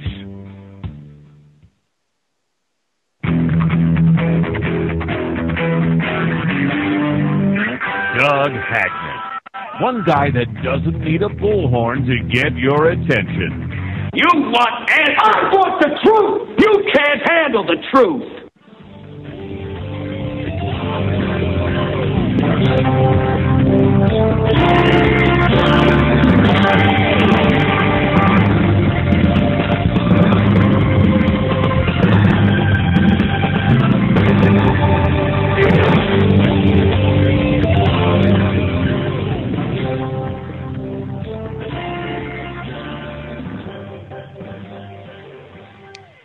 Welcome back, ladies and gentlemen, to this third and final hour of the Hagmann and Hagmann Report. This is the final day of February 2013.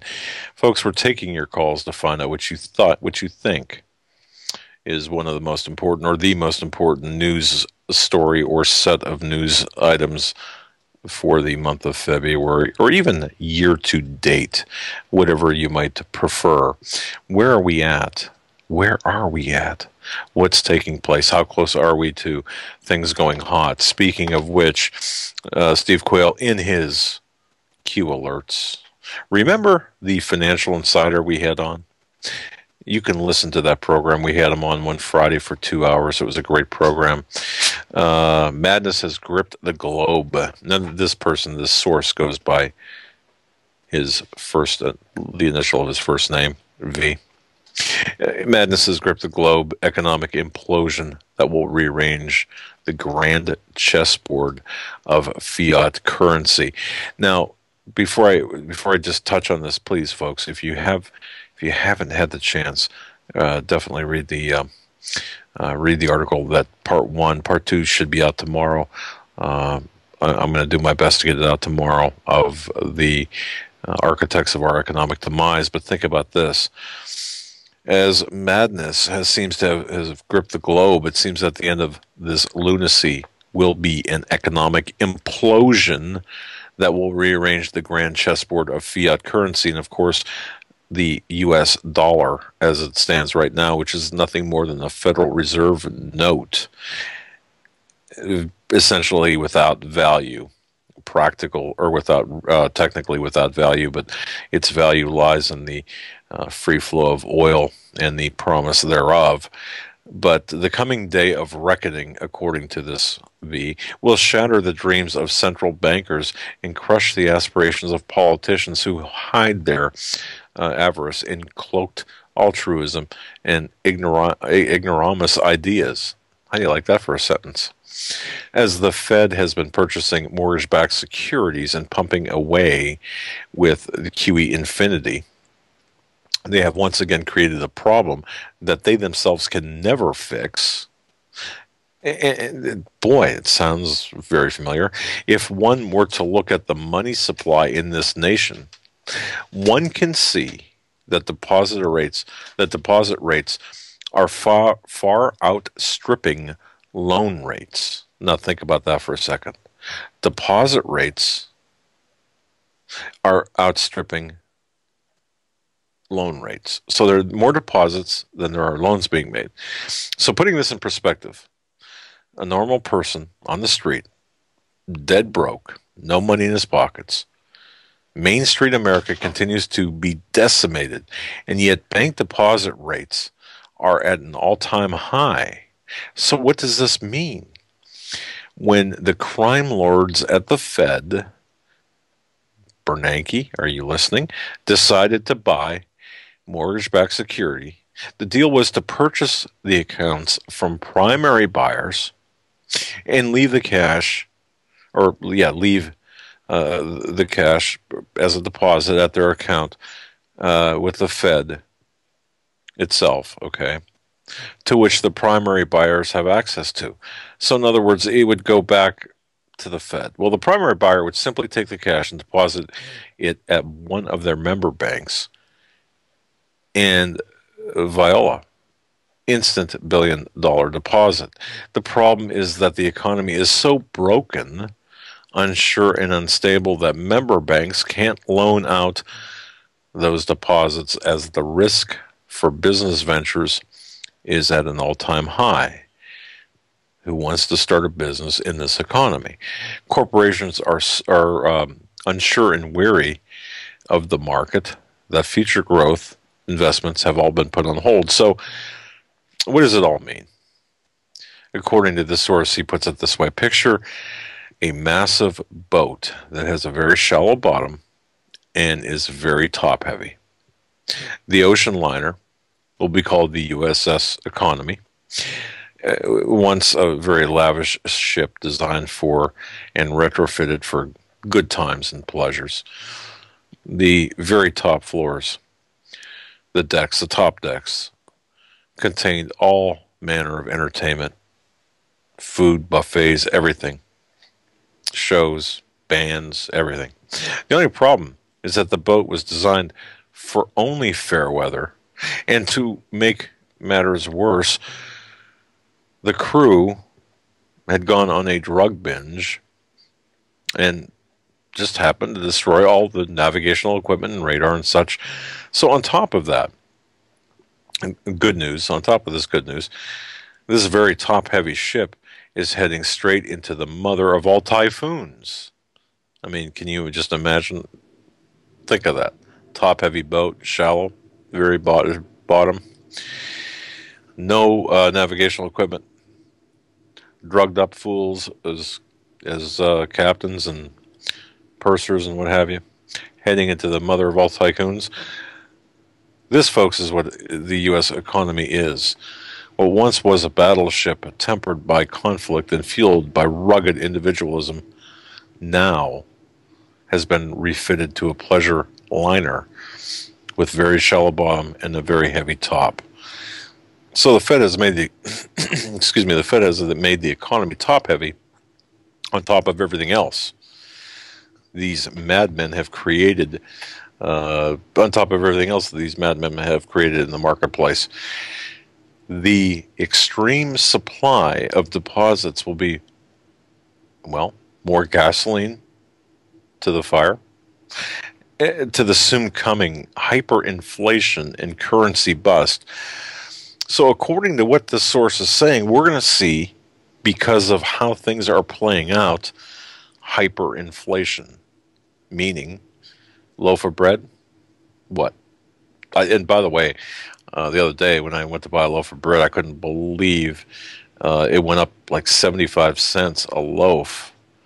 What do you mean? I thought America was too big to fail. Well, my goodness, I had to think twice. I was looking for the day-old bread when I was out shopping. Anyway, so it means hyperinflation and a currency bust. The ship is starting to keel.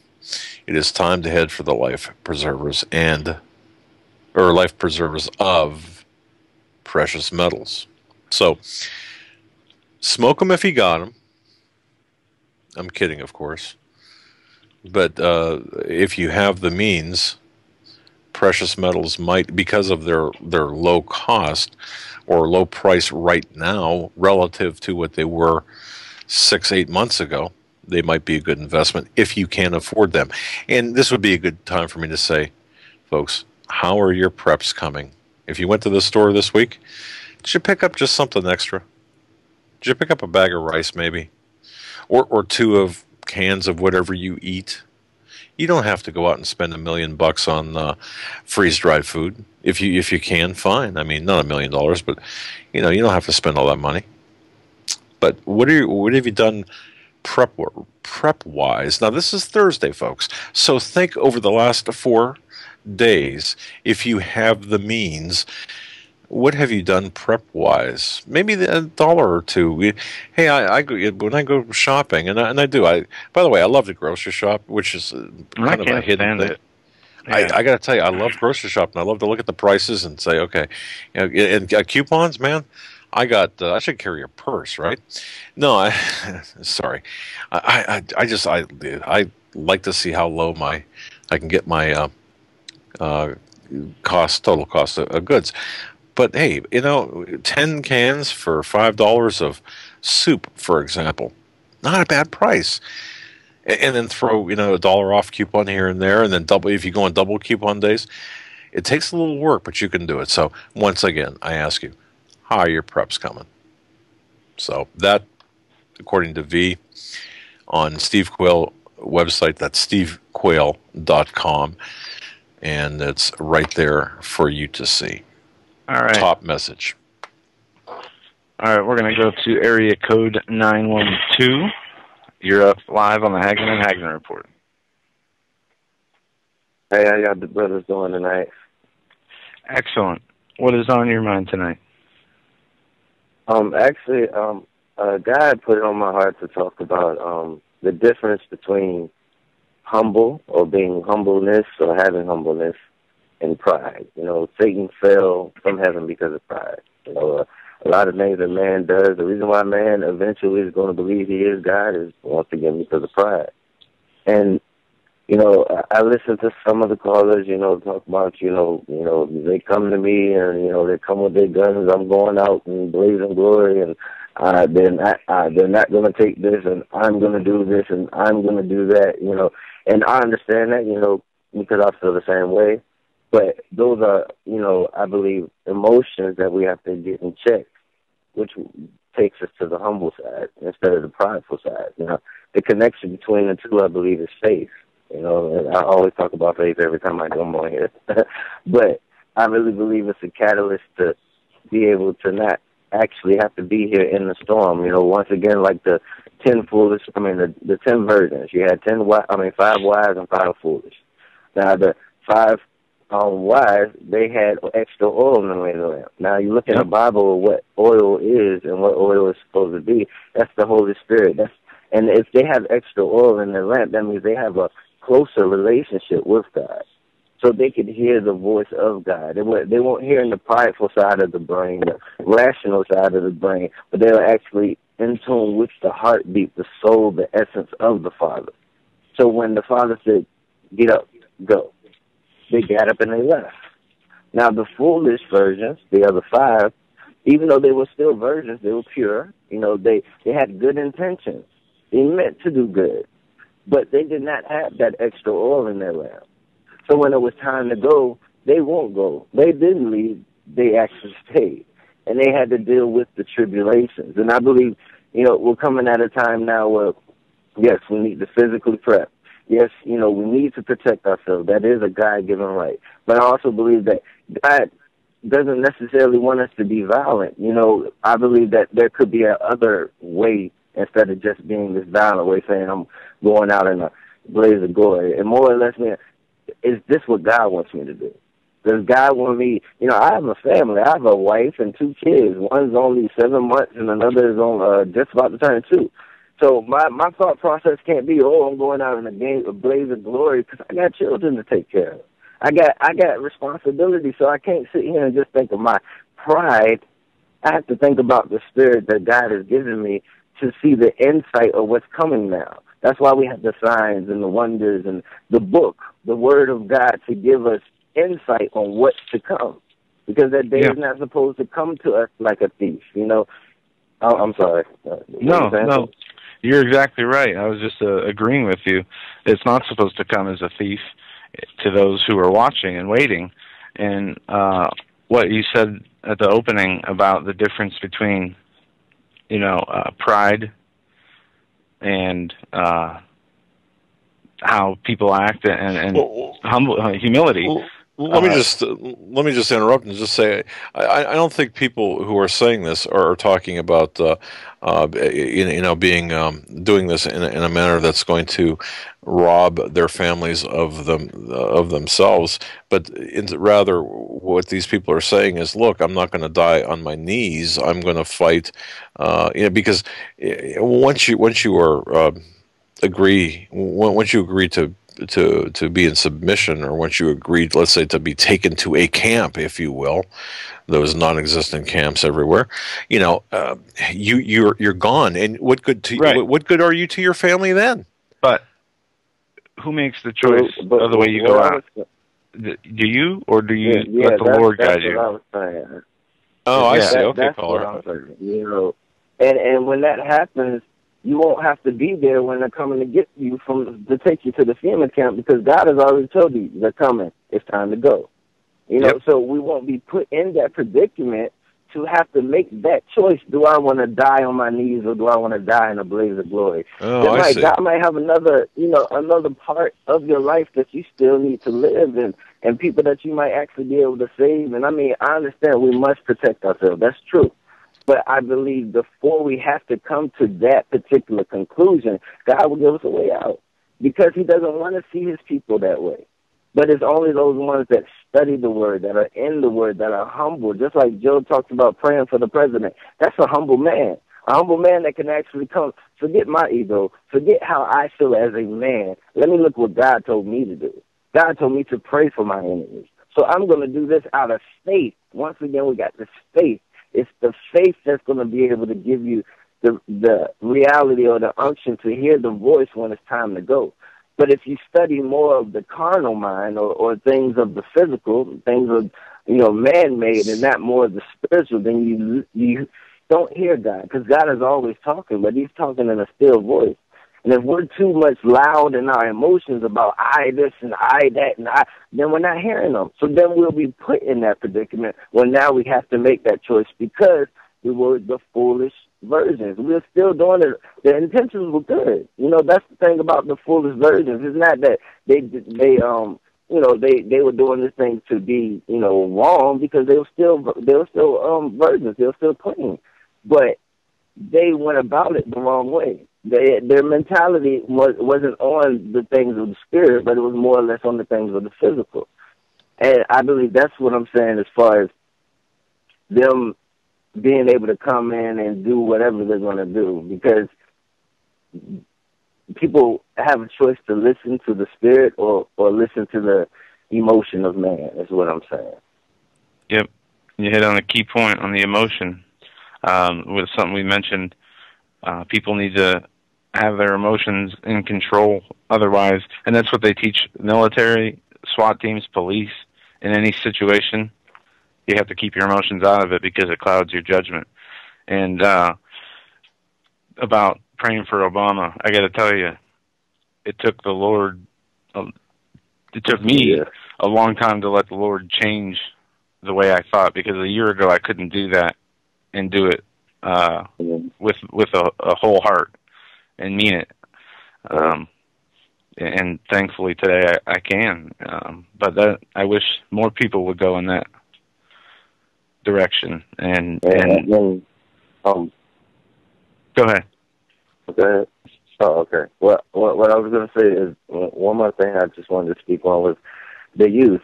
You know, I know a lot of the callers are, you know, pretty much call are, you know, of an older age.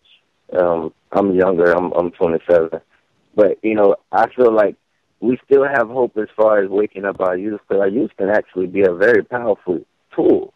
Because a lot, you know, once we get that information out there to the youth and their life starts changing, I'm talking about not just the physical side, but I like how y'all bring the spiritual and the physical together.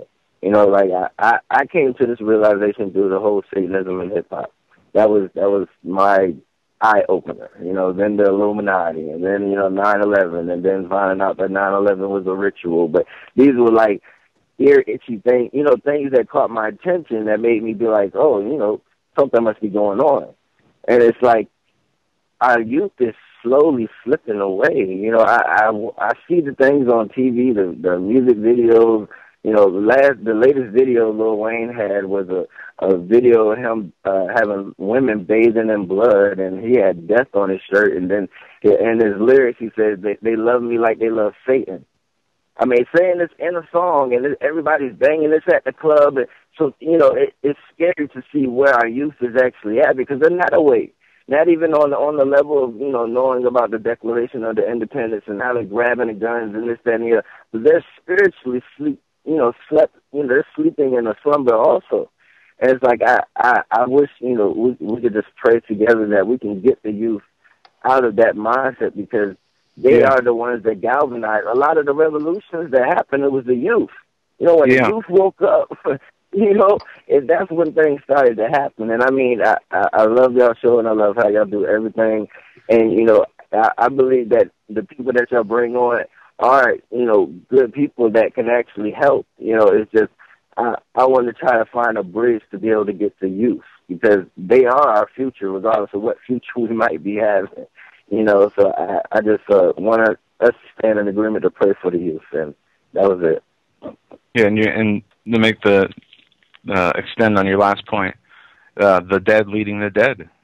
When you're talking about the youth listening to the Hollywood culture, the music industry, the video game culture, this is what we're seeing being manifest, and it is the spiritually dead leading and continuing to capture more souls and turning them into spiritually dead people. Yeah, Lady Gaga even got on stage at a concert and said, "I don't want your money, I want your soul." Mm-hmm. Like, and people just party into that. That's scary, you know. Because where I grew up, you know, we had, you know, we did our little things here and there, but we ain't mess with the devil in the soul. No. We might go here and do this and do that, but to openly just be like, yeah, I serve Satan. And then I remember you putting a clip up there with her talking about, oh, I swear to Lucifer, like, and nobody just, you know, that was just, oh well, okay, you know, that's scary. You know, it's very scary. You know, that the openness, it really is. How open they are now. Yeah, it's no problem. It's like they have no problem admitting it now because the whole country is numb to Satanism. No matter what form it might be in, it's like, it's just, oh, okay, oh, well. Oh, okay, oh, well. It doesn't, you know, get to anybody anymore. It's just like everyone's numb. Like they say, plugged into this matrix. And they just every day they do the same thing over and over again. I had to break out of that because I'm like, God, it got to be more than this. I went to church looking for him. You know, I'm like, God, you know, when I would ask the pastor a certain question, they tell me, oh, don't ask that because now you're questioning God. And I'm like, well, why is it got to be me questioning God, but not me trying to understand God? You know, but that's the way that the church is now. I can't even go as a young man trying to follow the right path. I can't go to a man of God, supposedly, and tell him my feelings about, you know, this in the scripture and that in the scripture, because they tell me, oh, that's questioning God. But in the Bible, it tells us to seek him, ask him questions, and he will answer it. So why am I, people that are supposed to be my leaders, telling me don't seek him, listen to me, I got all the answers? Once again, putting that man on top of that altar as if he's God and he has the answers, but he's not. You know, and one more quick thing, and I know I got to get off, but I wanted to talk about how when God was going to come down and talk to the Hebrews, he told Moses to gather them. This was right after the Passover, which is really ironic to what's going on right now. But this is right after the Passover, you know, where the blood was over the mantle and all that other stuff. And he said, okay, get my people and tell them that I want to come down and talk to them. Gather them all together. So Moses went back and got all of the people and told them, God told me to take you to this particular place. He wants to come down and talk to you face to face. So they get all the people together, and they all go up here, and I'm paraphrasing little pieces by piece, but it's in there. But they go all together, and God comes down, you know, with the thunder and the lightning, and everything is just, you know, the earth is shaking. I mean, it's God. He's coming in with an entrance. You know, if I was God, I would too. So it's like he was just showing his might. And all of the Hebrews ran and got scared and left. And Moses was like, where are you going? You know, God wanted to come and talk to you. So Moses finally goes down to them. And he said, what happened? Why didn't you, you know, come and talk to God? They said, no, we fear God. No, Moses, you go and talk to him. And whatever you say, we'll do. I believe right then that was the beginning of this whole church where you just have one man as the pastor instead of the elders when it was the elders of the church. It wasn't just one man with all this responsibility, man. It's one man with all this power. So we were able to get the word because just like in a house church or in a house gathering, just like tonight on the phone, we could all give our piece of what God has said to us, and collectively, being the body of Christ, we can get a clearer answer of what God is saying to each one of us individually. But when we only have one man sitting there saying, this is what God is saying to you, you cannot get his whole answer because God is too big to be in just one man. You know, it's the multitudes that you get the knowledge from. You know, and I believe we have fallen from the true beginning of the first church, how the first church had the elders, and now we're into this Nicolaitan church model, which is actually talked about in the Revelation. Jesus spits that out of his mouth, where there's one man and everybody else is under him. You know, we're not getting the true scriptures, and we can't get the true meaning of what God is saying in his word. His word is the water to our spirit. It quenches us. You know, we're 70% water. We cannot go without water. You know, we cannot go without his word because his word is what is the essence that keeps us alive. And that's what all I want to say. God bless y'all. And I listen every night, and I listen to y'all tomorrow. Well, thank you for listening, and God bless you, and thank you for your call. It was a wonderful spiritual call, and we really appreciate it. You take care, and we'll talk to you soon, all right? All right. All right. What a great call. Moving on the callers here. We got about a half hour left of the show. We're going to go to 814. 814, you're up next. You're live on the Hagmann and Hagmann Report. Hello. Good evening. Can you hear me? Yes, we can. What's on your mind tonight? I just want to thank God for you guys. We've been listening to you for a few months or so. We've been waking up slowly over the last 20 years. But it's just really refreshing to see Christian people with a awake perspective. I just wanted to share a little bit of disgruntled news. We went to Erie today to a Sam's Club, and we were just taking the advice of getting a few extra things here and there, and we didn't really grab too many things, maybe 6 or 8 items. And I went with my dad. He's getting up there in the years. He has a hard time driving towards the evening hours. He was pretty proud he drove himself up there today, and it was getting later in the day, so we went through the checkout, and they only had a couple open, but there was a lot of people in there, so it took quite a while to get through there. And I swiped his cars for him to help them out. And on the way out the door, this fella grabbed my dad's receipt, and he was looking over the items. And I don't know. I just feel like maybe I woke up a little bit. Maybe I just wasn't paying attention. But I just looked at this guy and the way he looked at my dad and that receipt, and I just could picture this Nazi uniform on this guy. And we was there for almost a minute, and there was only like 8 items in the cart, and I just couldn't understand. So I started laughing, and I said, "What's wrong?" And he said, "I'll tell you what's wrong. You're going to go back there to the service center because you got the wrong amount of items in your cart." So I was pretty shocked. And my dad just looked down at his feet, and he put his cart over there. And he didn't even realize really what was going on.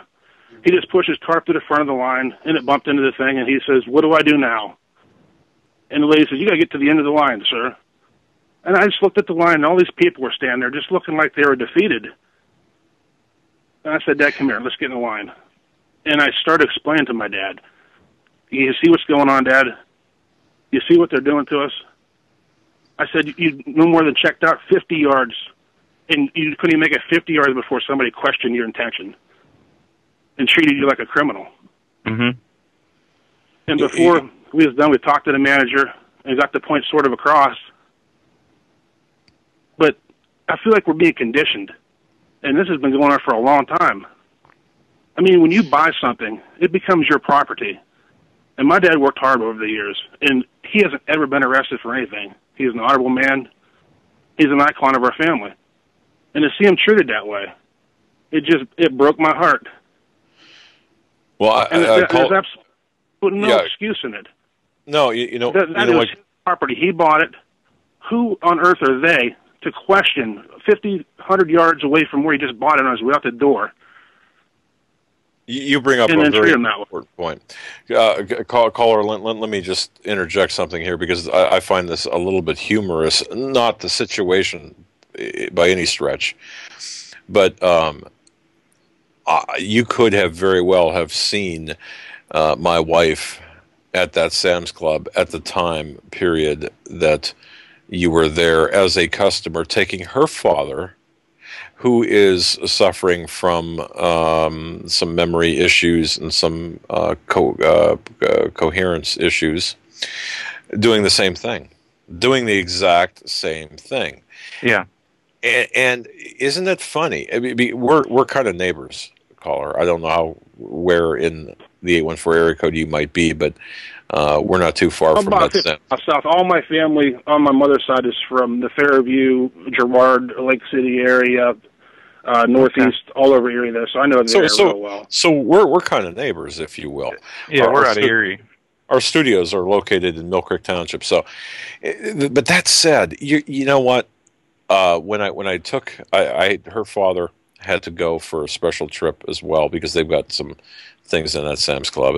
I don't want to get too personal, but anyway, I accompanied her father this past weekend, and they did the same thing to him then as they did today. And I laughed too because he's got a dog and he had several cans of dog food in his. I mean, it was a cart full of stuff. And are you telling me this guy is actually going through? And I know the guy you're talking about. Not personally. But there's no way to go through it because they had 2 checkouts opened up and they couldn't get all the people through. Right. And this guy had people backing up behind me. It was just the demeanor, and he didn't act that way until I laughed at how just ridiculous it was. Right. And did you tell me they even have to? there's a job waiting for him at the TSA. But seriously, no, I know what you mean, though. I know what you mean. It's a conditioning of making you feel like a criminal without cause. But they don't have any right to do that. That's your personal property. I mean, it's like, give me your papers. I want to check your food. Yes. I mean, I'm to the point where, and I work for Schwann's Home Service on several occasions, and I know thousands of people all over northwestern Pennsylvania. And I keep in contact with quite a few people, too, and I am really going to just voice this out there as much as I possibly can. I'm not going to do business with a company that does that. I've watched my parents. My mother was in the Lions Club, and she was president of the Lions Club in this town before, the whole thing got shut down just because of lack of participation. But I watched them spend tens of thousands of dollars in that place. And it's just totally ridiculous that they can take your money, but at the same time have no respect for you as a person. And I've heard different arguments. Well, they're thinking you might be stealing something, but if you look at that place, there's a stack of pallets from the door to the register. You cannot even go from one side to the other without going through the registers. And what are the detectors for there? If they have the detectors that they say if you're shoplifting, they can it'll sound that alarm if you take something out of there. Yeah, but you know what, Joe? I'm telling you, I think those callers were right on the money. I think it's a matter of conditioning, and the detectors, I don't think detect anything, but that's just me. But no, this goes to another point. Showing old people having to show ID to buy alcohol or cigarettes. We saw a story about that. It doesn't matter their age; it's new store policies. Yeah, you could look like you're 75 and a prune, okay, and like I do, and you still get carded for alcohol, tobacco, or whatever. So it's crazy, caller. It really is. And let me ask you this: how did your dad take it? Was he okay? I mean, he's a real sharp guy. I mean, he just got out of full-time work. He worked all the way up until he's 75. He's sharp, has facilities about him, but he just doesn't understand. And I mean, to me, it's a little bit confusing too. Just the way they're starting to treat people, because it's really getting kind of weird out there. But he just looked at it like this. There's no excuse for it. But he's not one to try to create that big of a fuss within a crowd. Instead, he just basically folds and capitulates every time. I voiced my opinion loud and clear what I thought. I thought there was absolutely no excuse to have a Nazi checkpoint on the way out the door. And that's just the bottom line. But he took it to grain of salt, sort of, but I kind of come unglued. And I was the one who got loud because I don't treat my father that way, and I don't appreciate somebody else doing it either. God bless you, my friend. I love it. And people might be cringing out there saying, Doug, you got to have a little bit more patience. But I know of which you speak. And I'm very protective of I lost my parents. I don't have it. But I'm very protective of my father-in-law. And I don't like people treating my father-in-law, who earned dignity through his life, in that fashion. I don't like to see him treated like that, or anyone treated like that for that matter. Now, again, the argument could be made, well, they're checking for shoplifters or whatever. I'm not buying that at all, because they look at the receipt and they maybe put a mark on it or something. They don't look through everything that I've seen, only in certain instances, selectively. Yeah. I was for over 1 minute, there was 7 items in the cart. That's it. Yeah. There's no excuse, and 4 of those items were like items. Actually, and then there was another 2 items that were the same. There was only 2 items in that cart that were different than the other 2 items. That's why I started laughing. But it really freaked me out when I just felt like the spirit come over me, and I just saw this Nazi uniform go over this guy, and he's looking down the brim of his hat, and it just was pure evil. And I just thought maybe I was just going crazy. Maybe I drank too much coffee or something. But it just like the windows opened up. I seen people around the lines looking defeated. I don't know if they're putting too much fluoride in the water up there or what, but it was really sad. It just broke my heart, and I just thought I would just voice it. And I'm really thinking hard about boycotting these guys, because really, if you look at their stuff, they're not any cheaper than any place else. And if that's what this big corporation is do after Sam Walton died, I mean, I don't want no part of them, really. No, and I agree with you. And up in our area, there are plenty of local places where a lot of times you can purchase the same items equally, or even at the same price for buy local. So, but God bless you. Anything else on your mind, my friend? No, that's about it. There's a bunch of things. I don't want to take up your time, but I look forward to calling in again and talking to you guys. Perhaps maybe meet you sometime. Perhaps we will. Yeah, God maybe. bless you. All right. Thanks for the call, and look you. forward to talking to you again. All right. Have a great night. You too. Bye-bye. A little caller close to home. And Joe, I want to tell everyone this too. Okay, I've got a couple of emails saying, "Well, why are you taking callers and why are you doing this?" And I'll tell you why. Because sometimes callers try to call in and they've got things on their mind they do want to say, like this gentleman here, perfectly legit. I mean, is it topic specific to news of February of 2013? No, but I'll tell you something. You just don't know what that next call is going to be. But this is the caller show as well. We know we're listener supported, right? Plus listener driven, obviously. And how many people can talk? Because we've got numbers that are low six figures that listen to every show. So you've got a platform where you're able to reach a large number of people. So I just want to say that. Yeah, Joe, I'm sorry. And it's always nice. I mean, no, it's always good to hear from as many people as possible. And we should, put a day aside a week or something like that to do this more often, as it is good, like I said, to hear what is on the listeners' minds, and no matter what subject it is. And with that, we're going to go back to the listeners. Area code 530. We're going to you next. You're live on the Hagmann and Hagmann Report. Good evening, gentlemen. Can you hear me? We Loud can. And clear. Great. Hey, listen, glad to be on the line with you guys tonight. I've basically started listening to you guys quite some time ago, at least several months ago, thanks to Steve Quayle and the Hawk and to those types of folks, and to a lesser extent Alex Jones, but certainly I've heard you, Doug, do several interviews in the past, and really liked your insight and your commentary.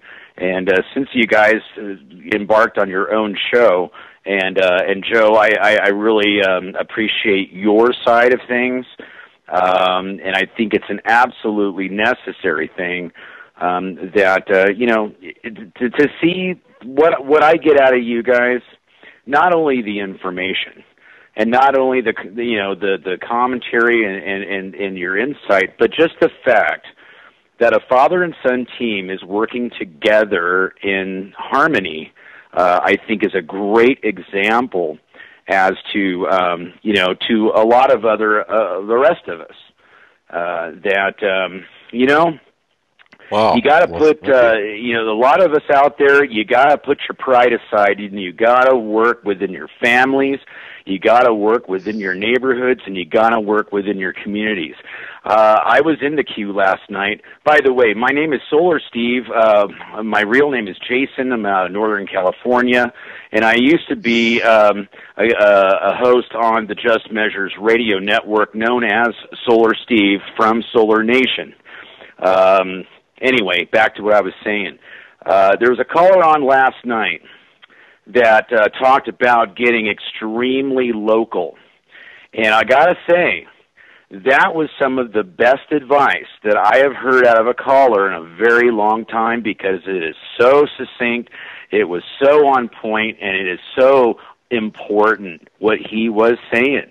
And, I affectionately am working with various local civilian, organizations and militia units. I finally call the organization NorCal Civil Defense, and I think that the name kind of implies what we're talking about here. This is organizing neighborhoods and communities for food, for logistical support, for communications, for water, for intelligence and information, and keeping things. Listen, guys, that caller was so important. I don't mean to go back to the caller, but my own message is it really does come down to local. It really, really will matter the most, aside from your relationship with the Lord Jesus Christ.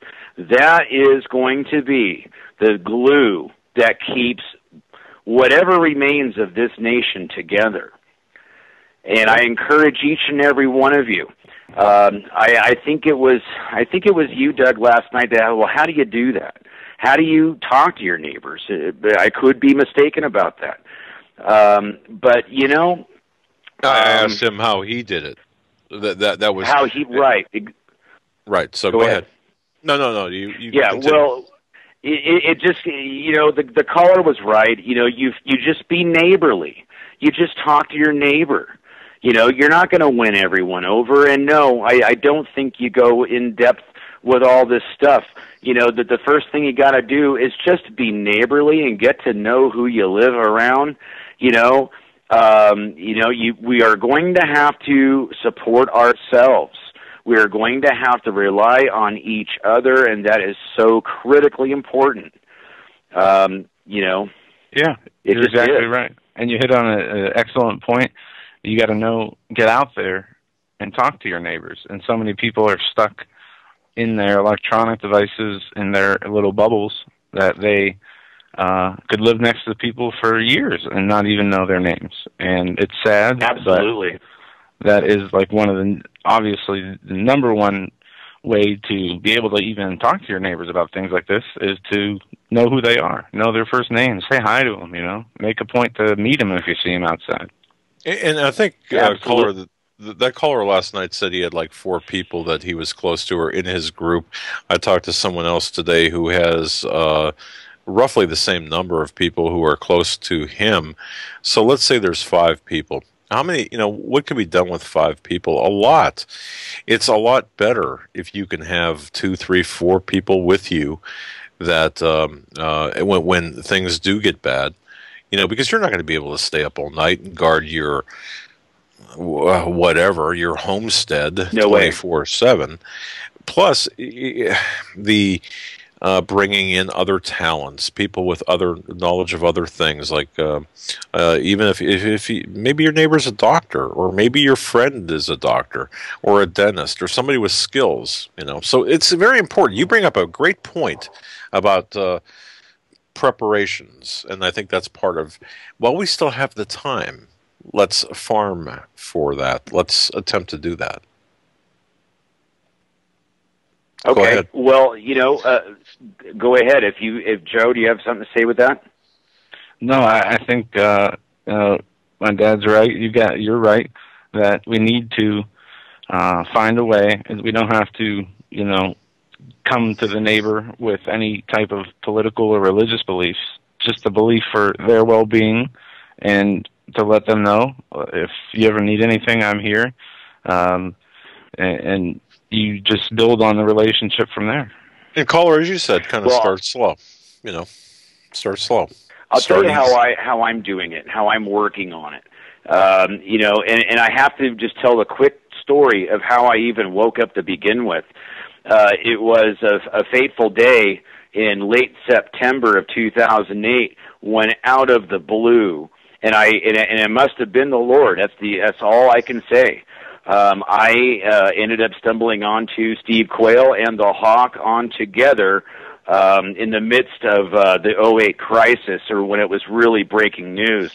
What they said, along with my own feelings for a very long time, and I was never able to put my finger on it. I said, this can't go on. This stuff that's going on out there, it just cannot continue. There is going to be, something that comes out of this, and a lot of folks are unfortunately going to die. It's just unfortunate, but I'm just calling it the way I'm seeing it, and so, back then, of course, it was, red alert crash course to begin preparing.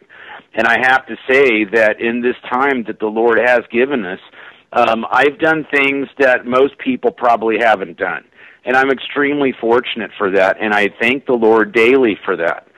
So now, back in 2009, 2010, I thought, I need to start helping my fellow man here, and even if it's just to get on on Skype, on the telephone, and be a talk show host, and bring something to the table, My penchant was renewable energy and alternative energy and energy prepping generally. Of course, I talked about other things as well, but that was kind of my signature. So, and through that process, you get to a point where it dawns on you one day and you have that aha moment. You know what? I cannot possibly do this by myself. There is a point in time during a person's wake-up process that you realize you are not an island. And even if you could be, that is certainly not what the Lord would have any of us do. It's always been about people. It's always been about relationship. It's always been about fellowship, and the whole, at the risk of, see, this is the thing. This is how communism perverted this concept, and it really irritates me to think about it. But the many are more important than the few. Because that is true, not from a communist standpoint, but from a community and a neighborhood standpoint. Because some people would take that out of context and go, "Oh, you're talking about you're communist." Well, anyway. No. Okay. I understand what you're saying exactly, and that is, you are right. And unfortunately, our reality and our understanding of certain things have been so polluted that people don't understand the concept that collectivism or even socialism to a certain extent would be a good idea if it was done properly. It could be done properly, and I'm not talking about the socialism that is in France and the leadership certainly not of the expense of personal freedom. Right. No, of course not. Of course not. And it was once it was, I've heard it said, in fact, I've listened to many people, especially when I researched the article on the Federal Reserve. Eustace Mullins, the author of The Secrets of the Federal Reserve, I listened to him talk, and he said, if we really, in the perfect world, we wouldn't need money. And it made sense to me. So he was, but at first I was kind of shocked. I was thinking, well, wait a minute, he's advocating or espousing socialist views, but that's not what he meant, and that's not what you mean either, and certainly that's not what Joe means. Absolutely not. And before, I know we got 10 minutes left in the broadcast tonight, and I'm really glad I got on tonight. There's 3 pieces of information that I would like to put out. Some of it's old. But you never know who is on the line, so I feel prompted to put it out there. Number one, when I was a junior in high school back in 1987, I decided to join the National Guard. I was still a junior in high school. At the end of my junior year, I went to basic training. The following year, after graduation, I went to AIT. I was a combat engineer in the United States Army National Guard for California. I was in that station for 5.5 years. During that time, the 1992 Los Angeles riots had happened. My unit was mobilized to respond to that action. We were federalized during that operation, and the name of the operation that appeared on my DD-214 after we were released was Operation Garden Plot. That's number one. Okay. Number two, I have heard lots of, well, not lots, but I've heard a few folks, including the Hawk, talking about Chinese nationals being taught how to fly aircraft in the United States. I can confirm at least one of these flight schools located in Redding, California at the Redding Regional Airport. This has been an ongoing operation for a number of years.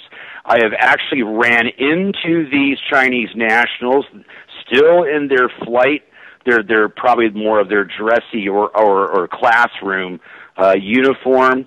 There was several of them with, in the grocery store with an escort.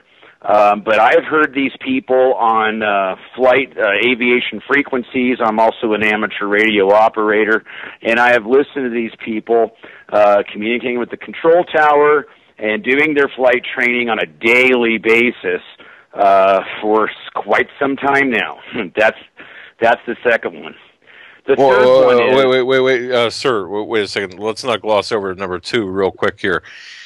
What are you telling me? Or what are you telling us? Are you telling us that you've heard foreign... Not only have I heard them operate in flight, of course, they're in quote-unquote trading flights using light aviation assets, your light Cessnas and such like that.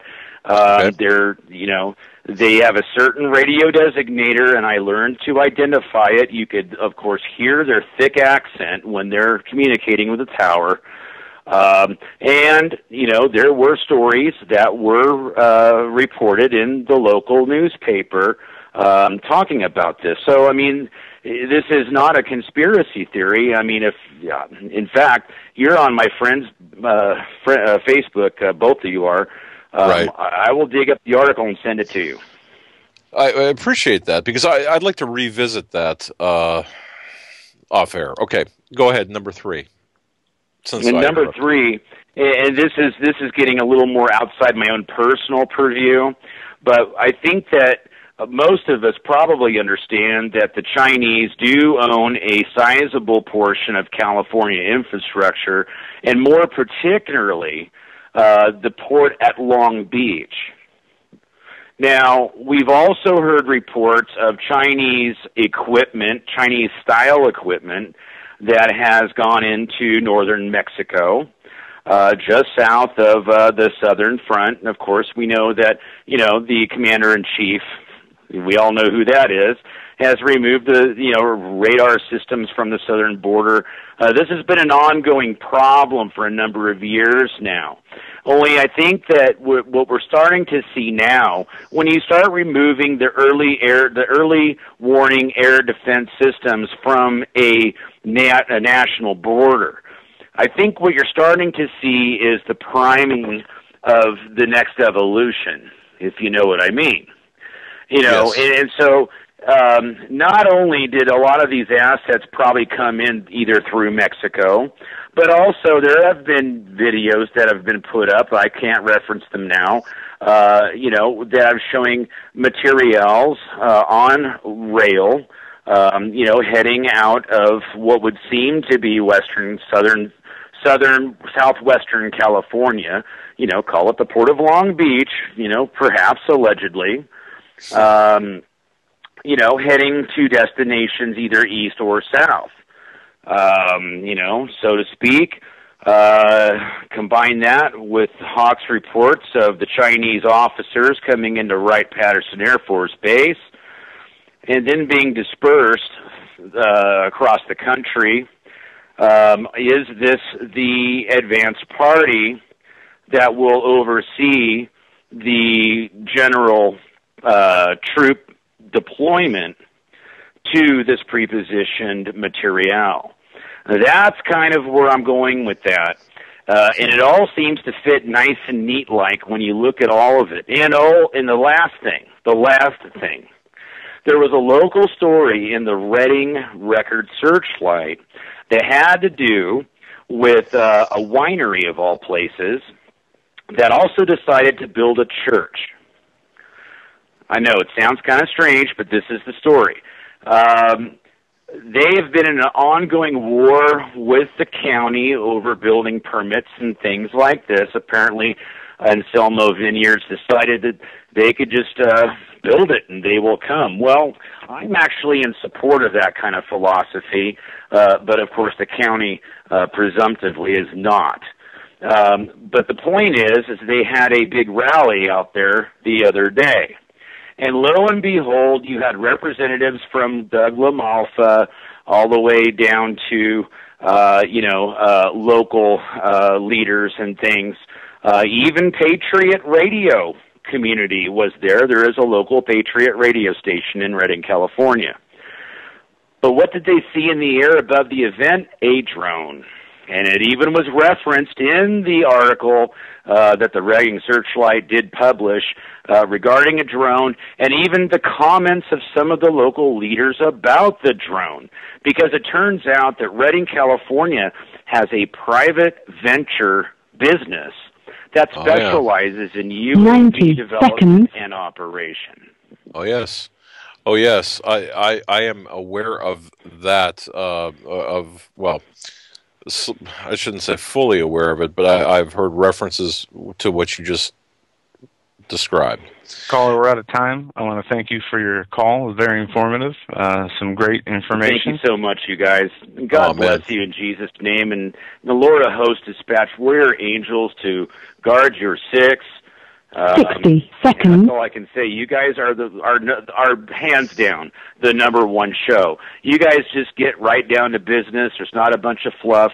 I love you guys for that. Keep up the great work in Jesus' name. Thank you so much, gentlemen. God bless. Thank you, sir. Thanks for the kind words. God bless you. Have a great night. Thanks for the call. Very well. Now, for those who are still on hold, we apologize we didn't get to you. Tomorrow we have a lot of news to cover. A lot of analysis, part 2 of who's taking us down economically, and we will be back on video also starting tomorrow. Well, we hope to be. Joe has. I plan on it. At least. Well, you've got a checkbook that has no money in it, and I'm just using that as an example. Sometimes we plan things that don't exactly work out. But anyway, folks, tomorrow more on the people taking us down economically and why they're doing it. God bless you. Good night, everyone.